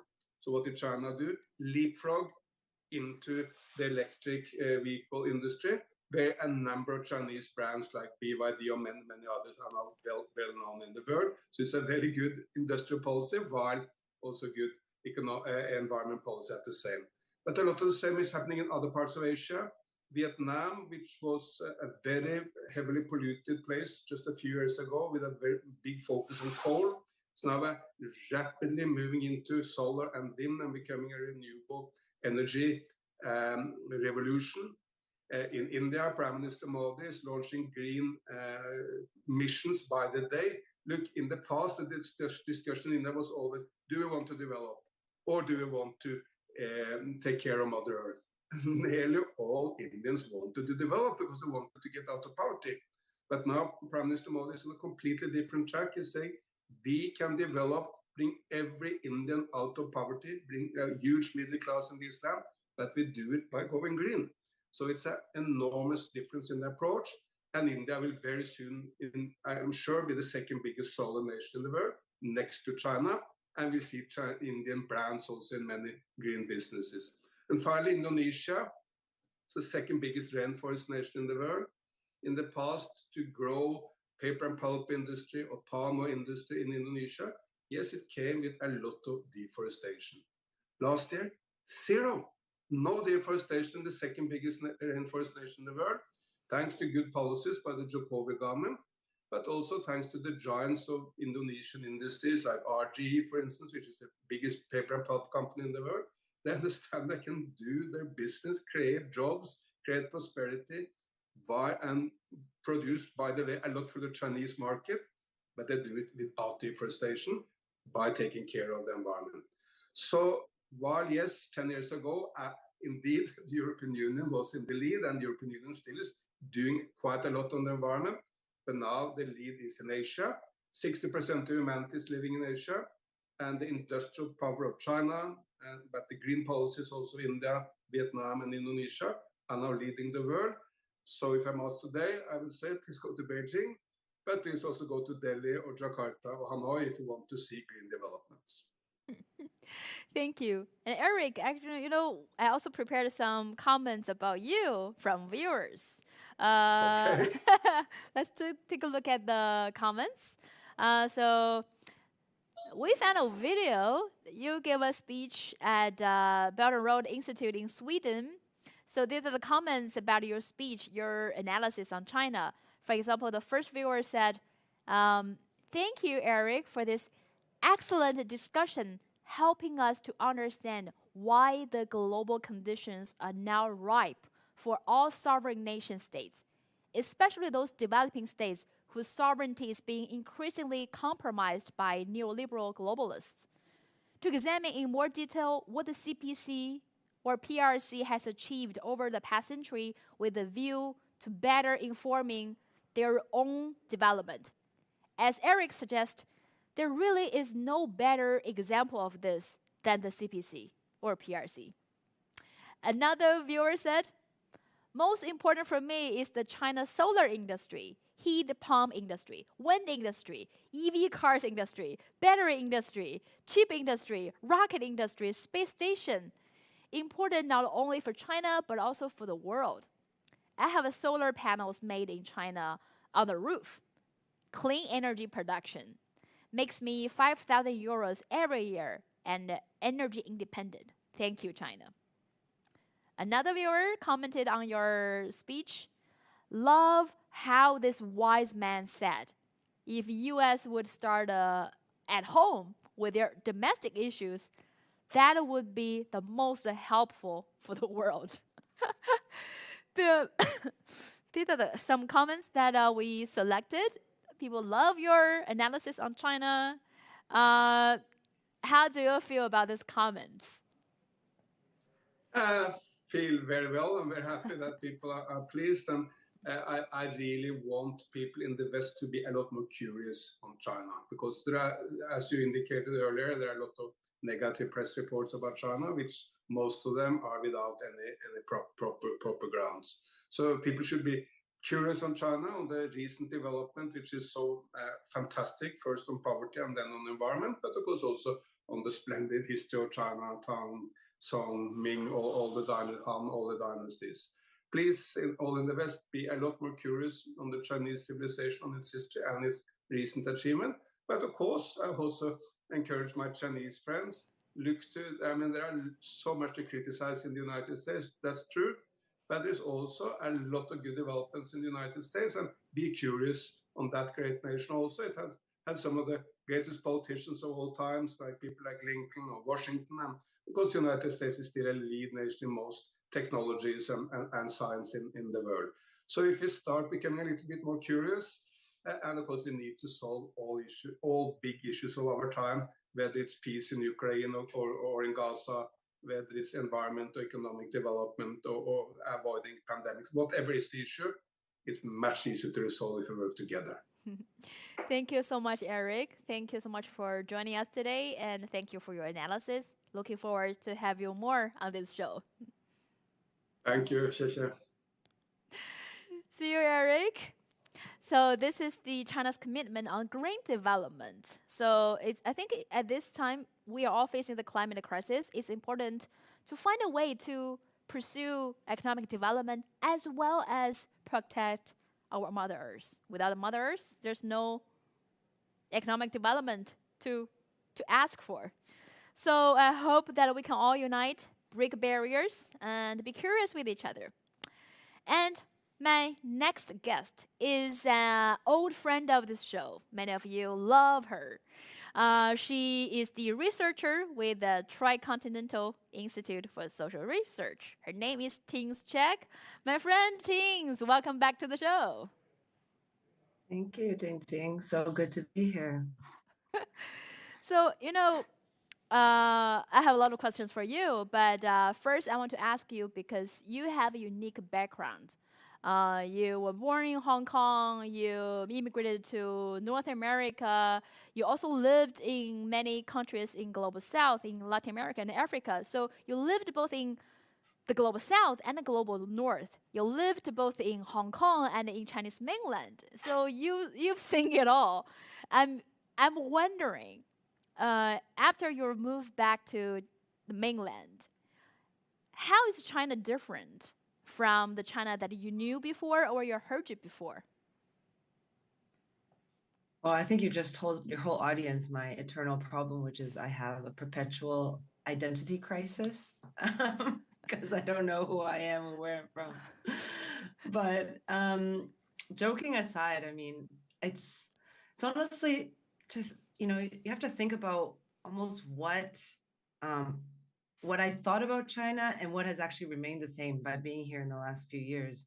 And as you said, I had the privileges of living in different places, but none of them, even in Hong Kong, or maybe particularly Hong Kong, which is technically in China, actually anything that we get about China doesn't give us a good assessment. And so I was walking today in the Hutongs in Beijing, where I get to live now, and I was thinking back about my first time visiting Beijing, which was in 2005, which is almost 20 years ago now. And I'm thinking, one thing that shocks me and surprises me is on the environmental question, and you feel it in Beijing a lot. I mean, I think in 2005, this is when we were hearing news about, air apocalypse, pollution capital of the world. And I remember seeing the smog mixed with the sandstorms. And I mean, today Beijing doesn't have the most amazing air quality, but it's something, that I think I would not have believed in if you asked me 20 years ago visiting. that this would be possible, that you could see blue skies again in Brazil, sorry, this is where my brain is, in Beijing.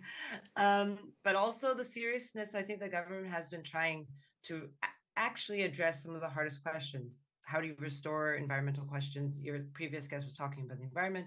And then also, how do you seriously transition or try to transition or begin a transition to a more environmentally friendly society? But I would say, and actually on this point, I was reading a piece of news the other day that we also published in Dongsheng, is that in the last 10 years, the average Chinese person has actually gained 2 years of their average life expectancy because of the battle against pollution. So this is one of those things where you just have to sort of see it and live it to believe it, because I don't think we've seen this kinds of reversal of some of the environmental damages so quickly in such short a time.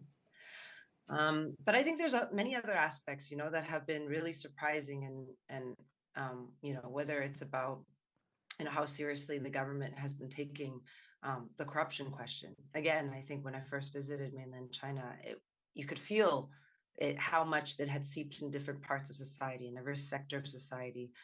And the last 10 years has been a huge, addressing not only of so-called flies, but also the tigers, right? And I think 2 days ago, there was a Wall Street Journal article, and I was reading, and the title says, American spies confront a new formidable China. And they were basically saying, oh, isn't it awful that the US can't maintain its spy network that it built up 10 years ago in China?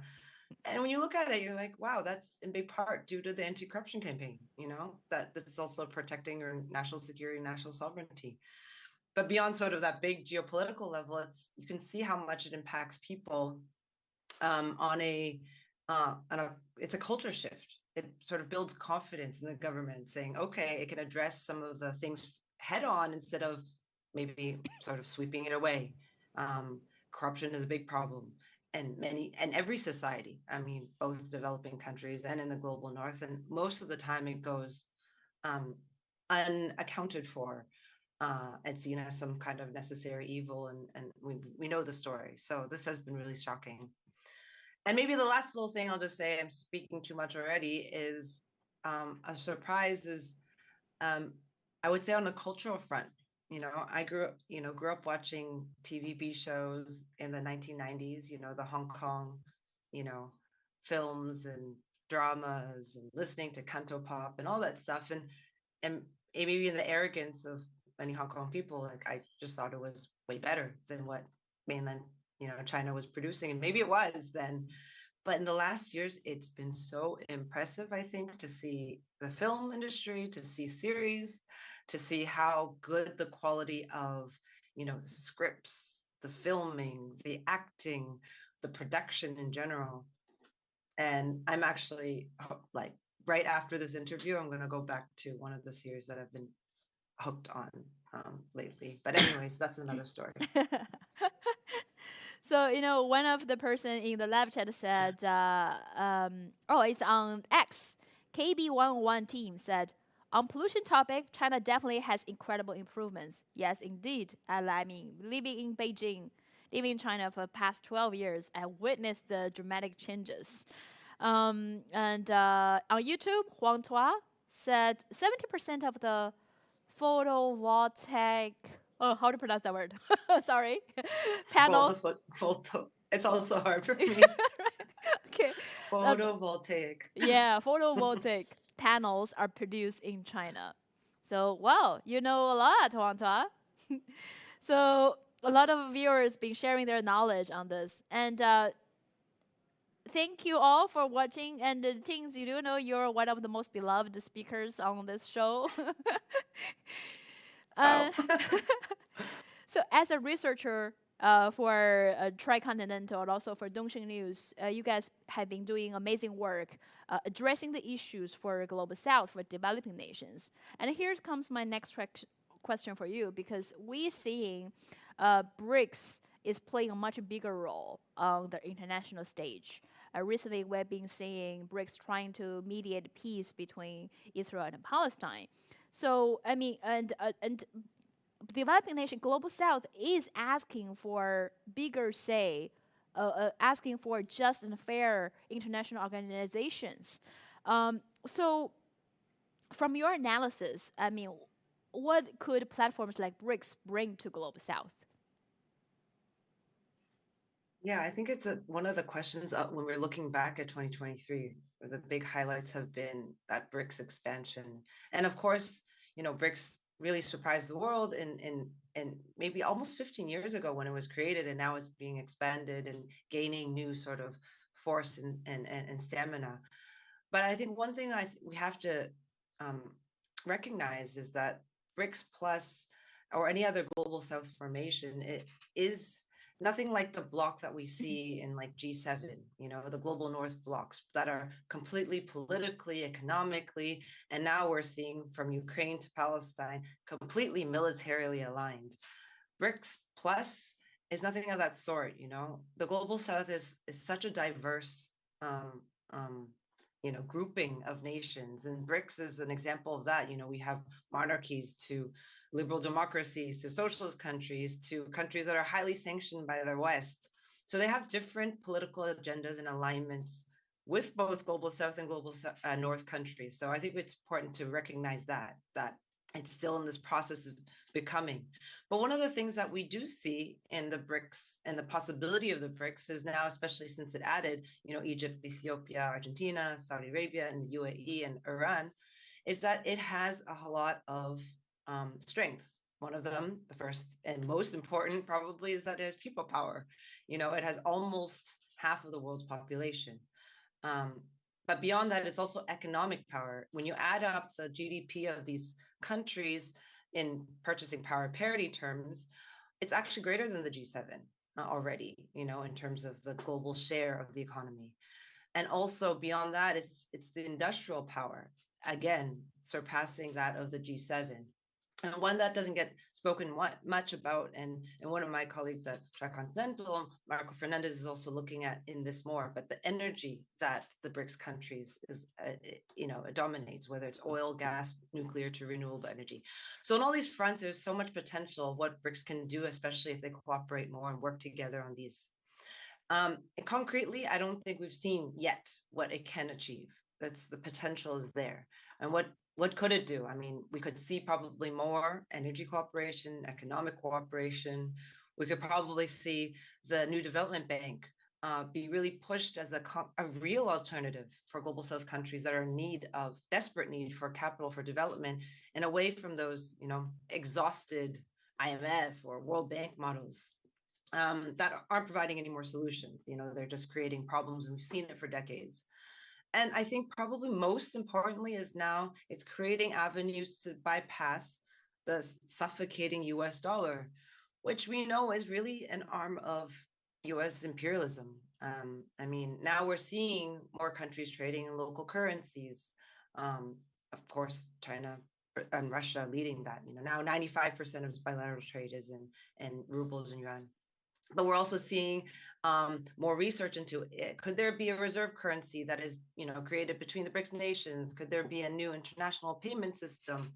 And all those things that will be important. We're not talking about de-dollarization tomorrow. I know there's a lot of hype about de-dollarization, but there are at least ways maybe to bypass one arm of imperialism in a direct way by working with the countries directly.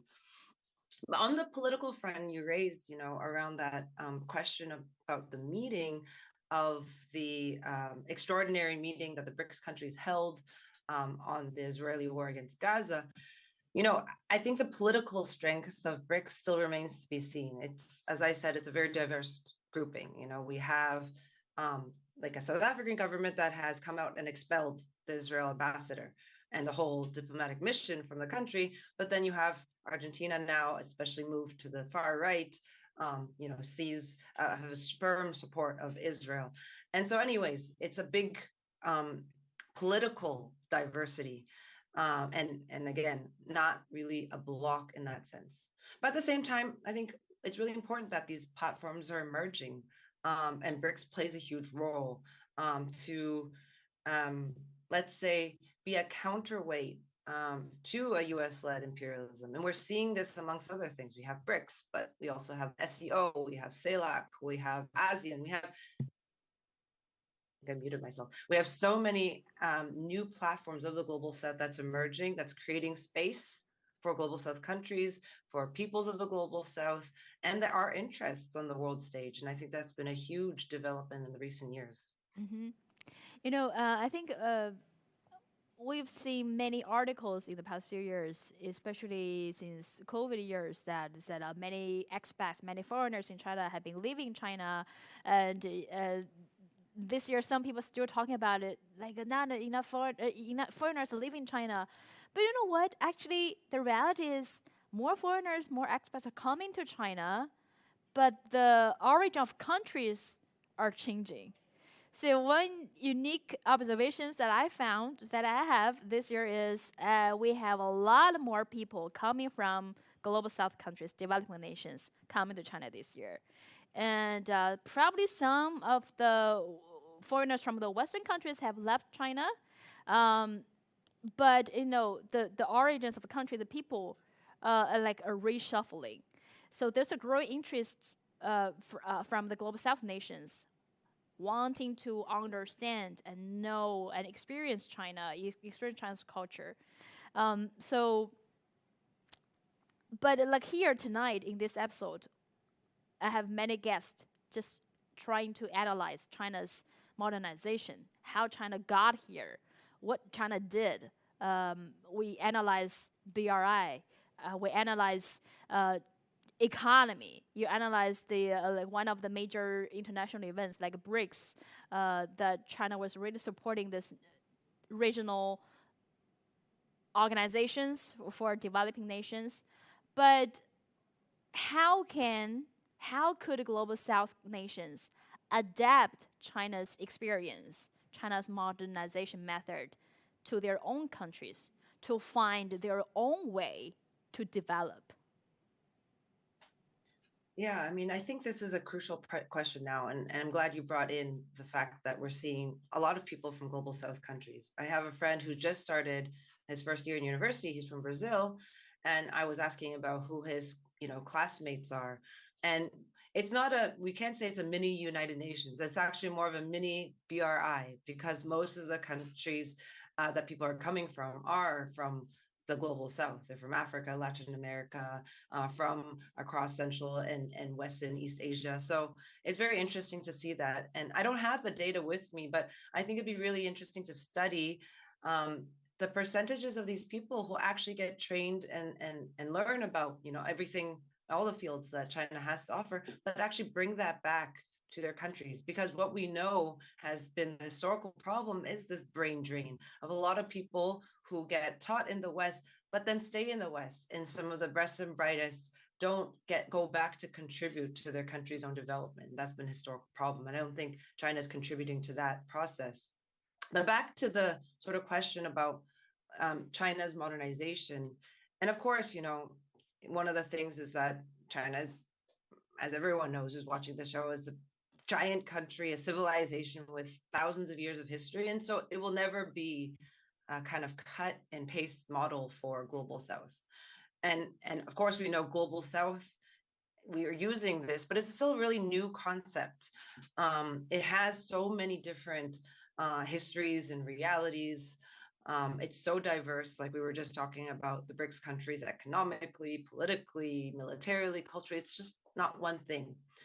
And I was talking to the friend the other day about remembering the last time there was a large anti-war movement like we're seeing today.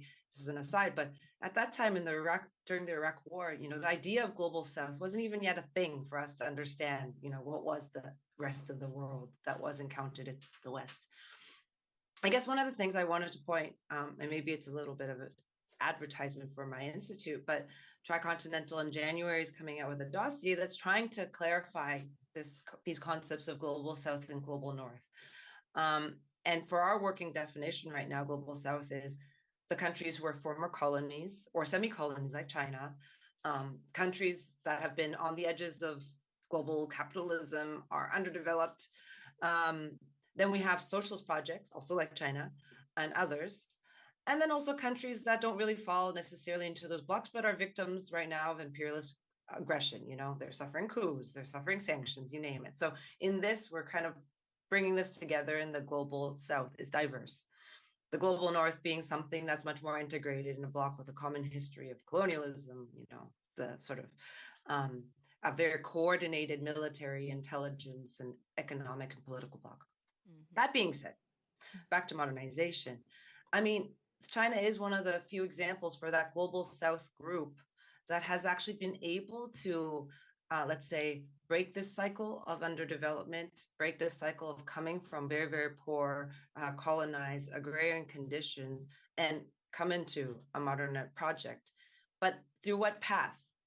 Through a path, and we heard a lot during the 20th National Congress and that amazing report that Xi Jinping gave about not a path that is the Western capitalist path, that is about war, colonization, the plunder of, our fellow global South countries. So this, in that sense, it might not be a model, but it definitely has opened a possibility, an alternative for another path of modernization that was not yet possible for underdeveloped global South countries. And in that sense, one thing that we can definitely learn from China for other global South countries is the importance of industrialization.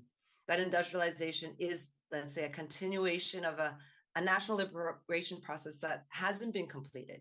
In so many regions, like in BRICS countries like Brazil or South Africa, that had attained some level of industrialization, have actually been deindustrialized over the last decades of neoliberalism. And in other regions, much poorer regions that have never been able to accumulate enough capital to industrialize, I mean, they just maintained its status as sort of a place for Western exploitation, have never been able to actually surpass that and get into the path of industrialization before we even think of modernization.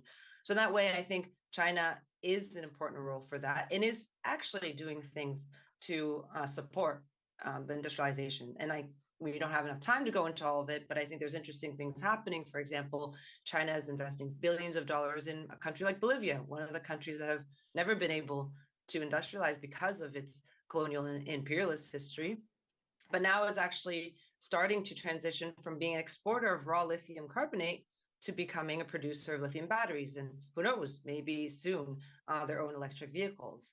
And we're seeing that across other places, Zimbabwe, Indonesia, Morocco.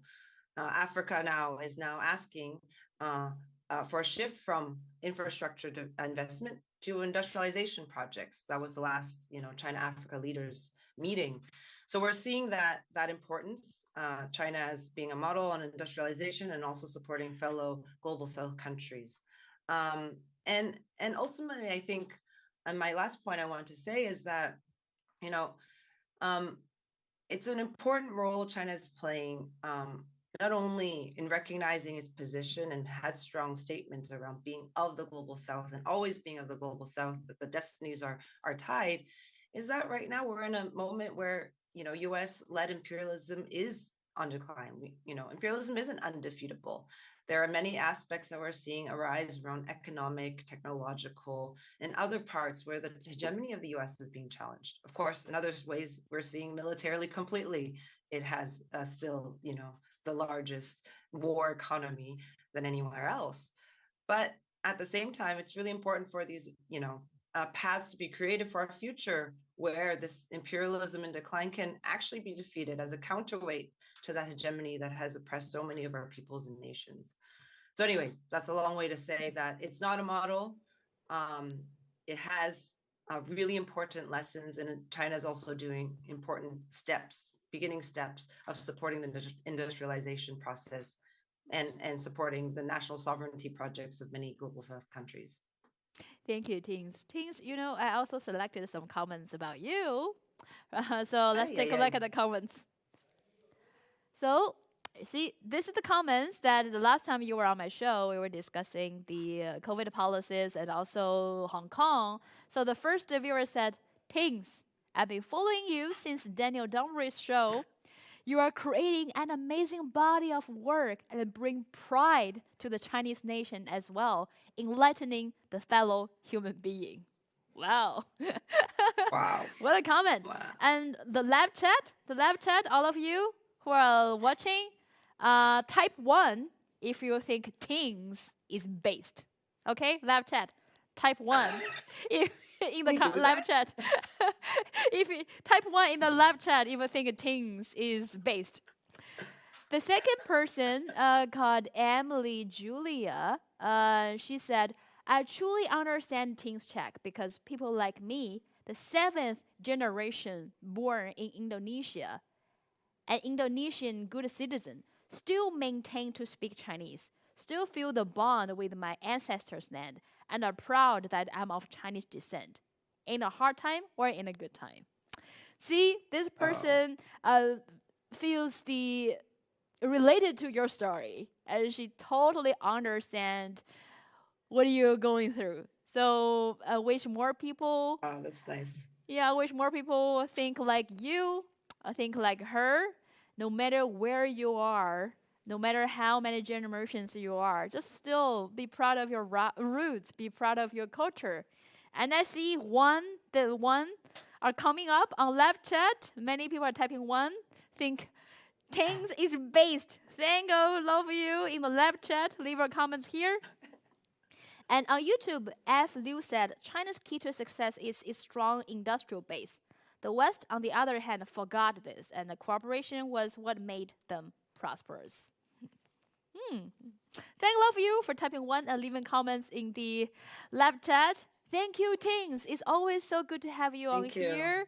And you will always be welcome back to this show. Thank you, Tings. Thank you, Ting Ting. Okay. Bye, everyone. Bye. See you next time.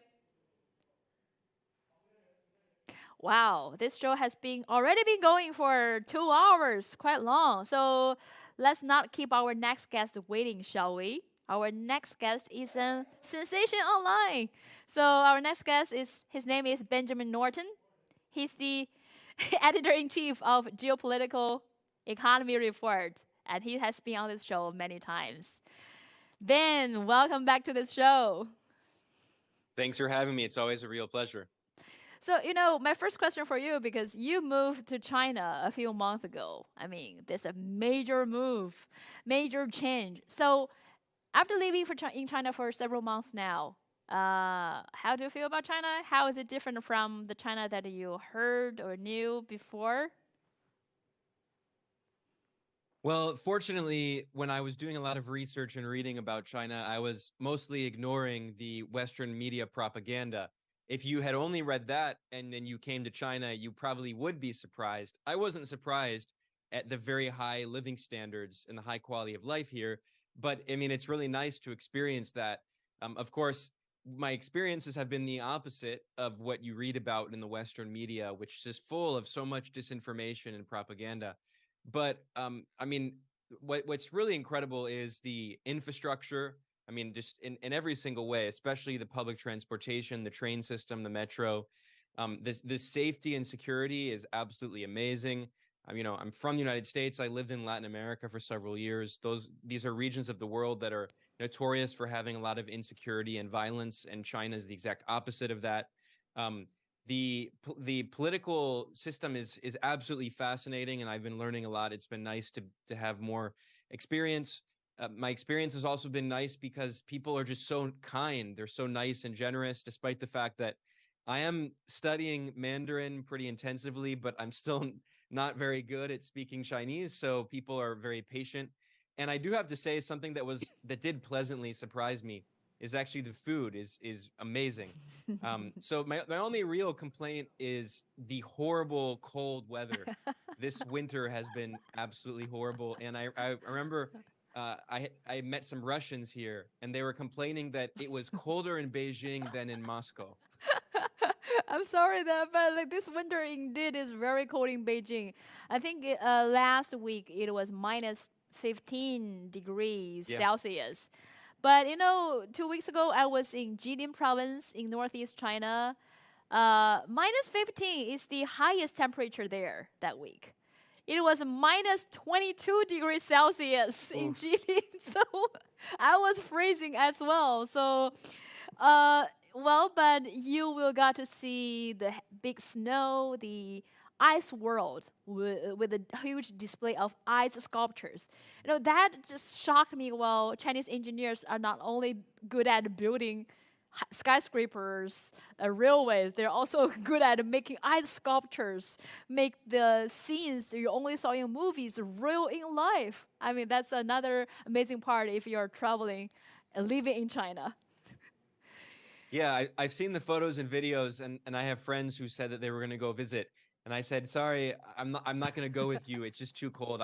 Beijing is cold enough for me. I don't need to go to -30. Like, I don't know if I could survive that. Yeah.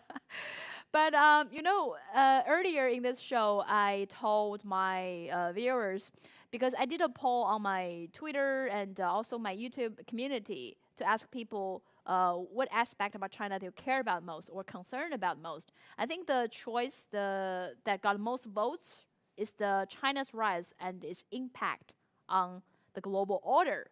That's the question most people curious about. And if you read international media, Western media, of course you feel China is a threat.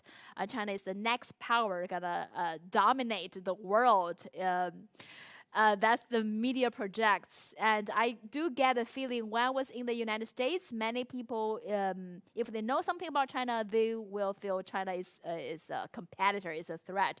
They worry about going to China even though they haven't been to China. They're so scared about going to China and even get arrested somehow, which is like, why you get arrested? But they're already so scared even before going to China.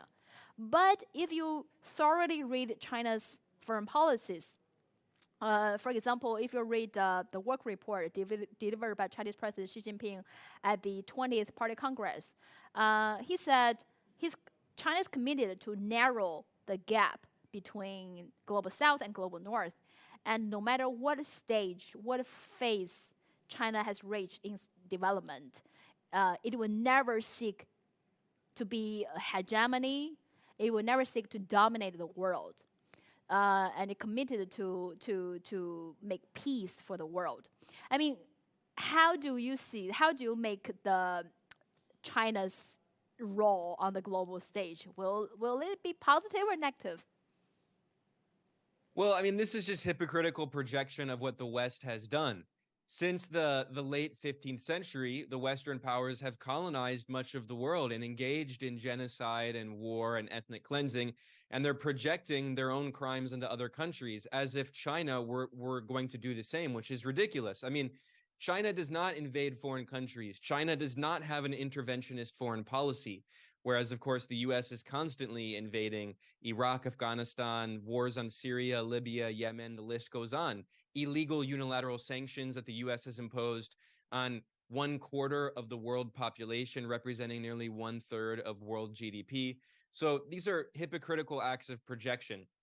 Now, China's rise is unique in many ways. First of all, China is really the only country that was formally colonized or partially colonized in the Century of Humiliation. It's the only formally colonized country that has gone to now being an upper middle income and eventually an upper income country. I mean, it has lifted itself out of poverty and has done so peacefully, not through war and slavery and imperialism and exploitation like the Western powers did, like Japan did as well. I mean, Japan was a colonial power. So what China has done is amazing, lifting 800 million people out of poverty. According to the World Bank, 3/4 of world poverty reduction, of extreme poverty reduction since the 1980s has been thanks to China. And if you also look at other metrics, like for instance, reduction in pollution, if it were not for China, global pollution would be increasing. That is air pollution. But thanks to China, world air pollution is declining solely because China has made such massive strides just in the past decade in big cities, especially like Beijing, where it's quite physically visible to see the changes. But, I think another important point to keep in mind is that a lot of the Western propaganda about China, of course, a lot of these so-called China experts, they don't actually want to understand China. They're projecting their own views onto China. But what's actually happening is that China economically is going through a moment of transition. The Western media keeps claiming ridiculously that the economy is going to collapse and all this nonsense. No, what we're seeing is a historic transition that you can say is in some ways kind of like the 1978 reform and opening up era that began under Deng Xiaoping. Now, if you look at Chinese modern history, after the century of humiliation and feudalism and colonialism, in 1949, the Communist Party of China leads a successful revolution. They capture Beijing. They liberate the country from feudalism. They redistribute land to peasants. They provide equal rights for women, and they ban patriarchal practices like foot binding, and accomplish all these very important things and begin the process of industrialization. So from 1949 until 1978, you have this very important period of establishing sovereignty for the first time, of providing gender equality, land reform, and the beginning of industrialization. And by 1978, China moved into a new era in which the country recognized that it had the basic industries established, and it had redistributed land and had provided, the basic necessities to massively increase its industrial production. And through the reform and opening up era, China did welcome in some foreign direct investment, but under specific conditions, and specifically using policies like joint partnerships with local firms to create Chinese firms, so they're not simply just providing cheap labor for foreign firms. China also made sure that foreign investors engaged in technology transfer. They massively educated and developed human capital so you can have scientists and engineers. And since then, China has moved up the value chain of global production, beginning by producing very low value added products, toys and basic electronics and things like that. And in the past 40 years, China has moved up to the very top in terms of the value added process in manufacturing production. So China now represents 31% of global manufacturing production value added. And in every single industry, including now, it is competing with Western companies in semiconductors, in quantum computing, in AI. And those three areas, of course, are the areas where the US is waging a tech war on China and imposing sanctions and trying to prevent Chinese firms from actually competing. The US talks about so-called competition, but they don't actually want competition. The US, the West in general, but specifically the US, wanted China to always remain in a subordinated position. And basically, when the US normalized relations with China in the 1970s and eventually allowed China to join the WTO, the World Trade Organization, in 2001, basically the US government's idea is that China would always be subordinate and that China would only have the low value added industries that the US didn't want. And instead, the US would focus on the most high tech technologies. Well, now China is at the very high end of technological production. And I think what we're seeing now is a new transition. And we can see this reflected in statements from, for instance, the 19th National Congress of the CPC, in which the Communist Party of China announced that the primary contradiction in Chinese society was no longer the need to develop the productive forces and overcome what they referred to as backwardness. China has already gotten to the highest level, and the CPC announced that the new primary contradiction in Chinese society is uneven development inside the country and the pursuit of common prosperity. So decreasing inequality and also developing the less developed regions, like in the West, for instance. And at the same time, President Xi gave a historic speech in 2021 for the meeting of the Committee of Financial and Economic Affairs, in which she emphasized the importance of common prosperity, the importance of fighting inequality, and he called for reducing excessive income, is the term he used. So raising the living standards, now that 800 million people in China have been lifted out of extreme poverty, increasing their living standards further. So decreasing the wealth and income of the very rich and increasing the wealth and income of the poor. And also, she has highly emphasized the importance of not just having growth for growth's sake, but rather having high quality growth. So this is the new economic model, which is one based on producing the most important technologies in the world, and especially green technology. So China is in a transition moment. It's a very exciting moment, but the Western media is portraying this as collapse, which is the exact opposite. It's not collapse. It's moving to a new phase, and we can see this with the industries in which China has become the world's leader, especially in solar panels and wind turbines and in electric vehicles. China represents more than 80% of world investment in renewable energy technology. This year, China installed more solar panels than the US has ever installed in its history, and continues to move forward, helping the world in this green transition. So I mean, China is no longer just, unfortunately, when I was young, there were a lot of stereotypes about, made in China and these, toys and cheap products. No, China is at the cutting edge. And that's why we're seeing such propaganda by the Western powers and this trade war and tech war, because the reality is that as much as the US talks about competition, they actually don't want China to compete with them. They want themselves to be the economic hegemon. Earlier in this show, I had another guest, Andy Mock, to analyze China's economy, and I shared this story with him as well. I can share it with you again, because he mentioned a Chinese girl that he talked to, the same age as him, that when she was young, she had to worry about not having enough food to eat. Now she has to worry about having too much food to eat, how to lose weight. And I totally resonated with that story, because I told him, when I was a kid, I was malnourished because my grandparents didn't have enough protein to feed me. So I had weak bones. That's why I didn't grow taller. That's what my family was. Didn't have enough nutrition food to make me be a strong baby and grow taller. But now I have too much nutrition, I have too much selection of good food. I worry about how can I lose weight? How can I stop eating? So, I mean, this is the dramatic change within the lifetime, my lifetime. I'm in my 30s. So, I mean, this is the story.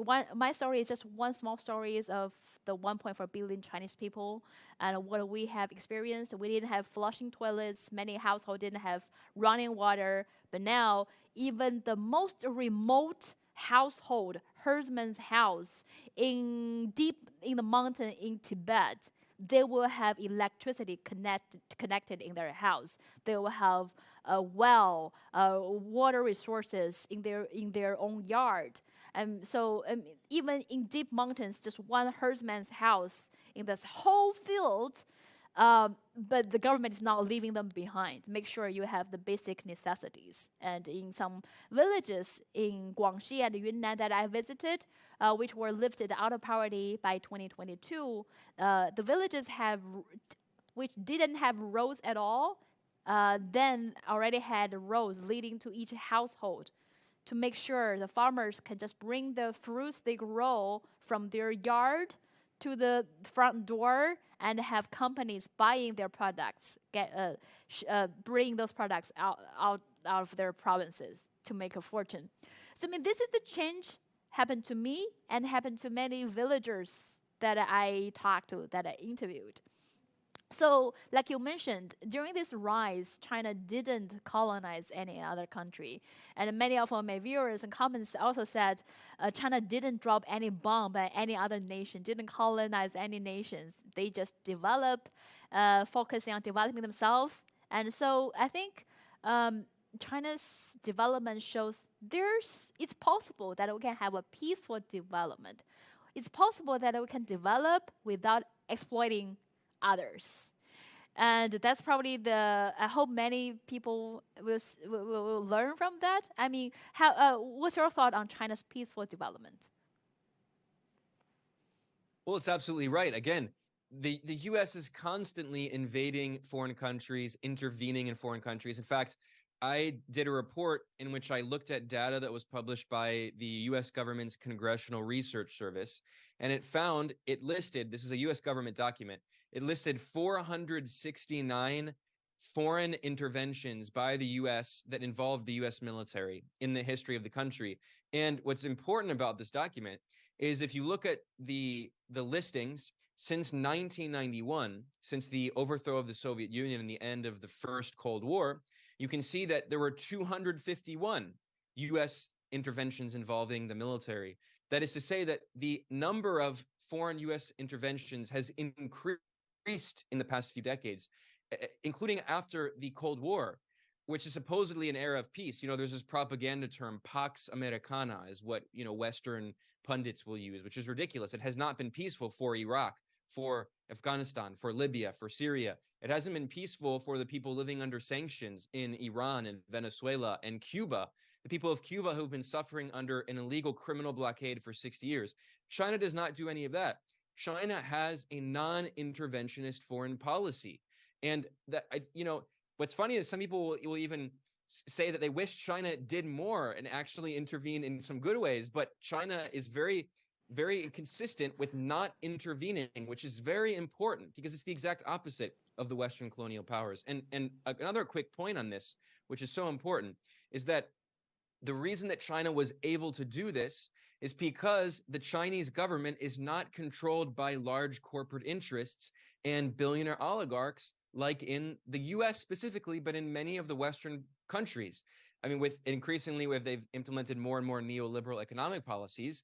The Communist Party of China is firmly in control and acts on behalf of the interest of the people of China, not in the interests of a small handful of billionaires. Yes, there are some billionaires in China, but as we've seen in the disciplining by the state of these billionaires like Jack Ma, they're very much not in charge. And if they engage in very speculative behavior that is bad for the country and bad for the economy, they will face consequences. They will face confiscations. They will face taxations in the form of being forced to donate, and give to charity, which is essentially taxation, right?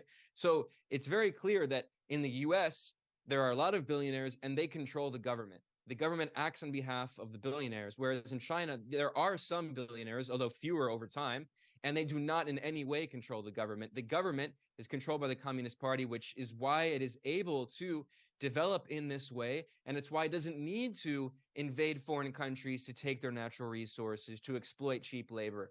I mean, it's a completely different political and economic system. Whereas in the US, let's not forget, the Supreme Court under Citizens United said that corporations are people and they have civil rights, and that's to say that, and they actually have more rights than actual people who are of blood and flesh, right? And corporations have no limitation on the amount of money that they can give to politicians. That is to say, in the US, it's the so-called best democracy that you can buy. Over 80% of people running for House and the Senate, and that is the Congress, who have more campaign contributions win the election. That's not an actual democracy. It's a plutocracy. And that's why US foreign policy is so belligerent, is so hawkish, because these wars are not on behalf of the people of the US and their interests, of course. It's on behalf of the interests of large corporations and the military-industrial complex in order to impose this imperialist system in which countries in the global south are not able to industrialize and develop in the same way that China has, in which they're trapped in the cycle of dependency. They can only export their cheap raw materials and low value-added products. They're not allowed to create the kinds of industries that China has done through a state-led development model, because anytime they try to implement another model, the US invades them or imposes sanctions on them, as we've seen in Cuba for more than 60 years. Mm-hmm. And live chat, if type 1 in the live chat if you think Ben is based, okay? Type 1 in the live chat if you think Ben is based. Come on, show your results. And also many followers have been sending their comments, like Mima Flower said, I would love to visit China after your recommendation, introduction about China. And on YouTube, someone named Jessica said, Ben is super intelligent. Her comment about you. But actually, Ben, we also prepared some comments about you from our previous programs. Let's take a look at the comments. See, the last time we did a show when you moved to China, and this episode got many views. For example, this person called Alexander Young, 6934, said, soon as I saw Ben Norton, it didn't matter the interview was 45 minutes long. I would see through hours of Ben saying it as it is. We appreciate you, Ben. The next viewer, Mario Key, 7155, said, Ben Norton has been an inspiration in reporting objective, factual information on geopolitics and international news. Truly appreciate your amazing work. Thank you from Australia. And we have, also pay attention to how many likes those comments got. The first one got 103 likes. The next got 212 likes. Let's take a look at the next page. Earlier this year, when you were on my show, discussed the Saudi Arabia, Iran restore ties. This person said, my goodness, it is so refreshing to hear leaders talk about solutions to problems and issues rather than threatening and demoralizing nations and bullying others just so they can feel powerful. Bravo to China, Russia, and the Middle Eastern countries for leading the way and showing how diplomacy actually should be. So this is more like a comment about what we've been discussing, the peaceful development. I mean, country can have a relationship based on real diplomacy rather than forcing another country to follow your rule. So thank you so much, Ben. And I saw many ones in the live chat. Thank you so much. And many people love you. And I would definitely love to have you more back on this show. And so before I have you go, do you have some more things about China that you want to tell our viewers? Yeah, I think it's very important. I mean, if you have the opportunity to visit, because you can read a lot about a country, but until you visit it and see it with your own eyes and speak with people and make some friends, you really don't understand it as profoundly. It's a very important experience to have in life, at least once. And the Chinese government recently changed a policy that made it very easy for people from numerous European countries and also Malaysia to visit China without a visa for 15 days. I think it's a very important step. And the Chinese government is trying to encourage people-to-people ties, which I think is an important move as well, and encouraging students from the United States to travel to China to study. And I think that's very important as well, because unfortunately we know that the government in the U.S. is so out of touch with the people and does not represent the people of the U.S. who tend to be against wars, and they want things like universal healthcare and education, but they don't get them because their government is actually not democratic. It's controlled by oligarchs. So it's important to come and visit.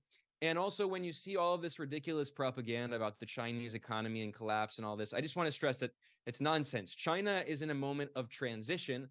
As always, when a transition happens, there can be a period where you're pulling off the Band-Aid and it can be a bit painful.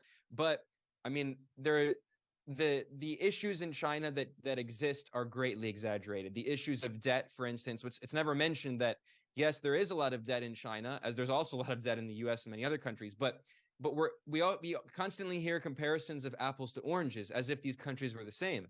In the case of China, the financial system is state-owned. It's public. That is to say that much of this debt is owned by state-owned banks, and they can decide whether or not they will bail out some of these companies like Evergrande and such. So we hear about, Evergrande, which is like this, it's trotted out as this example of how the Chinese economy is collapsing, but it was a decision by the Chinese government not to bail it out. So in reality, you can't just think about the Chinese economy in the way you think about the US economy, where it's the banking system is completely private, and it acts in a very speculative and irresponsible way. It's basically a big casino that's based on gambling. So you don't compare apples to oranges, and definitely look for alternative sources of information. And of course, one of the best ways is you can check out the work that I do at geopoliticaleconomy.com.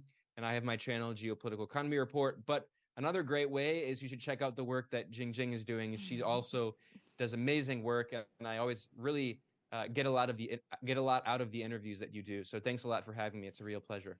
Thank you so much, Ben. Thank you so much. Hope you have a good night, and see you next time, Ben. Thanks. Wow. I mean, thank you all for staying with me for how long? 2.5 hours, right? Thank you so much for supporting. I have so many comments from you, from other viewers in the past year in 2023 to share with you. So In the last part of this special program, I want to read the comments from you. So let's take a look at the first one. Who is the lucky guy? So this comment is left on this video I did with Kwesi Pratt, who is the president of Pan Africa Television.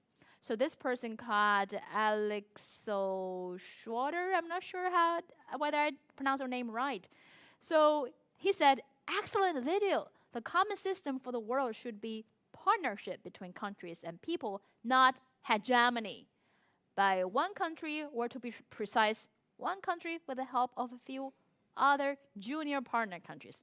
I would like to see the Belt and Road Initiative to be extended further in the entire world, lifting the standards of living for the people of all those countries. Please continue to produce more videos like this. Thank you, Ms. Lee. And thank you for leaving these comments and supporting the voices from Africa. Thank you. Let's take a look at the next one. Next one is on Twitter from SL Kanthan. He's a big influencer on Twitter. He's from India.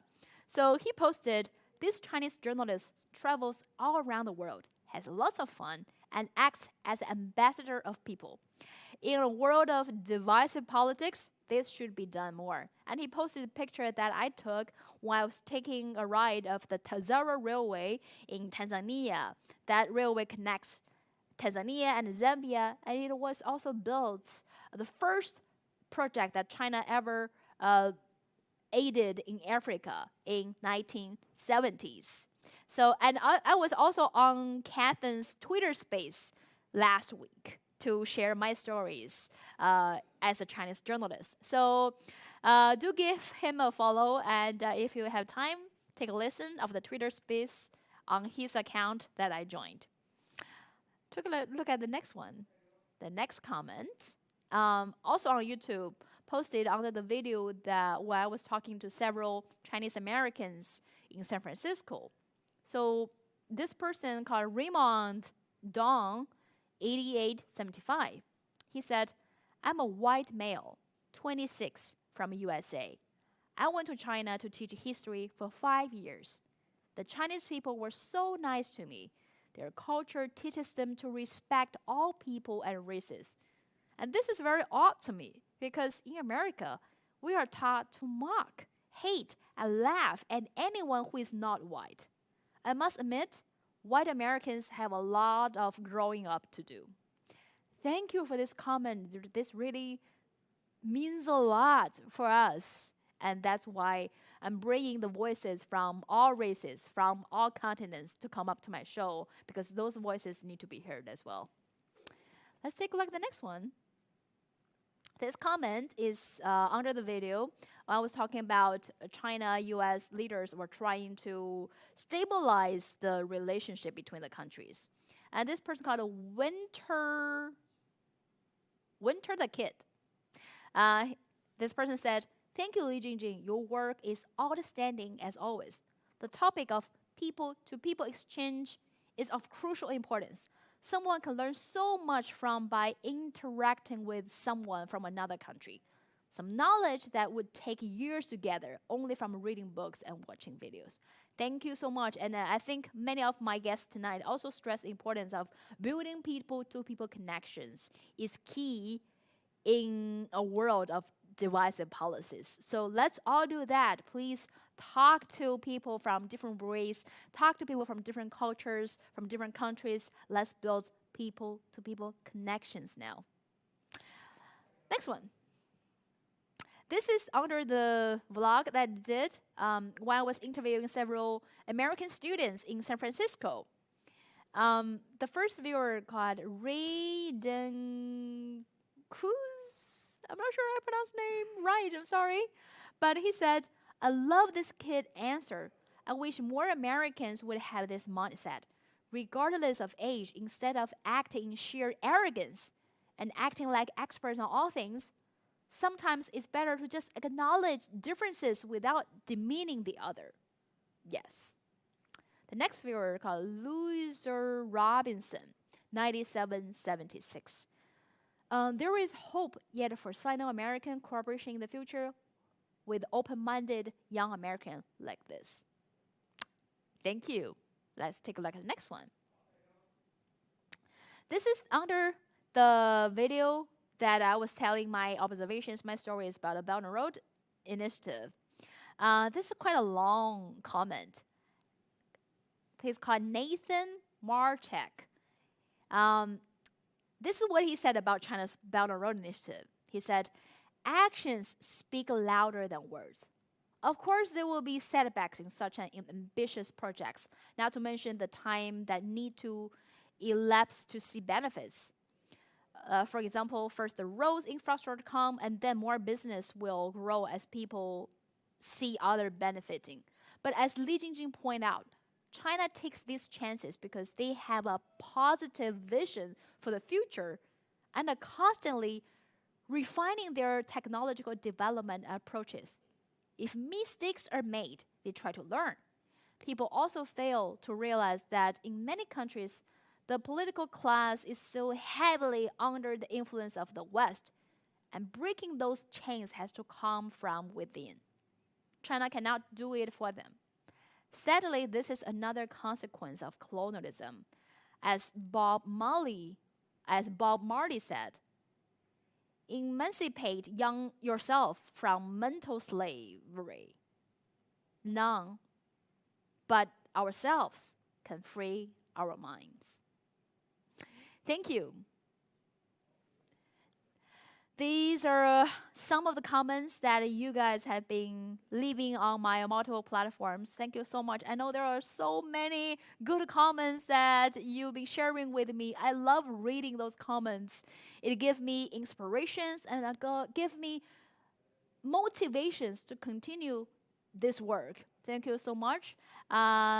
If you like my content, if you like my guests' analysis, please continue to share our work, continue to support us on multiple platforms. Subscribe their accounts. Also support me on YouTube, on Twitter, on Substack, on my newsletter, on TikTok. So whichever platform you're using, I will be there. Thank you so much for staying with me the entire night for this super long live stream explaining China's modernization. Thank you so much, and I will see you in 2024.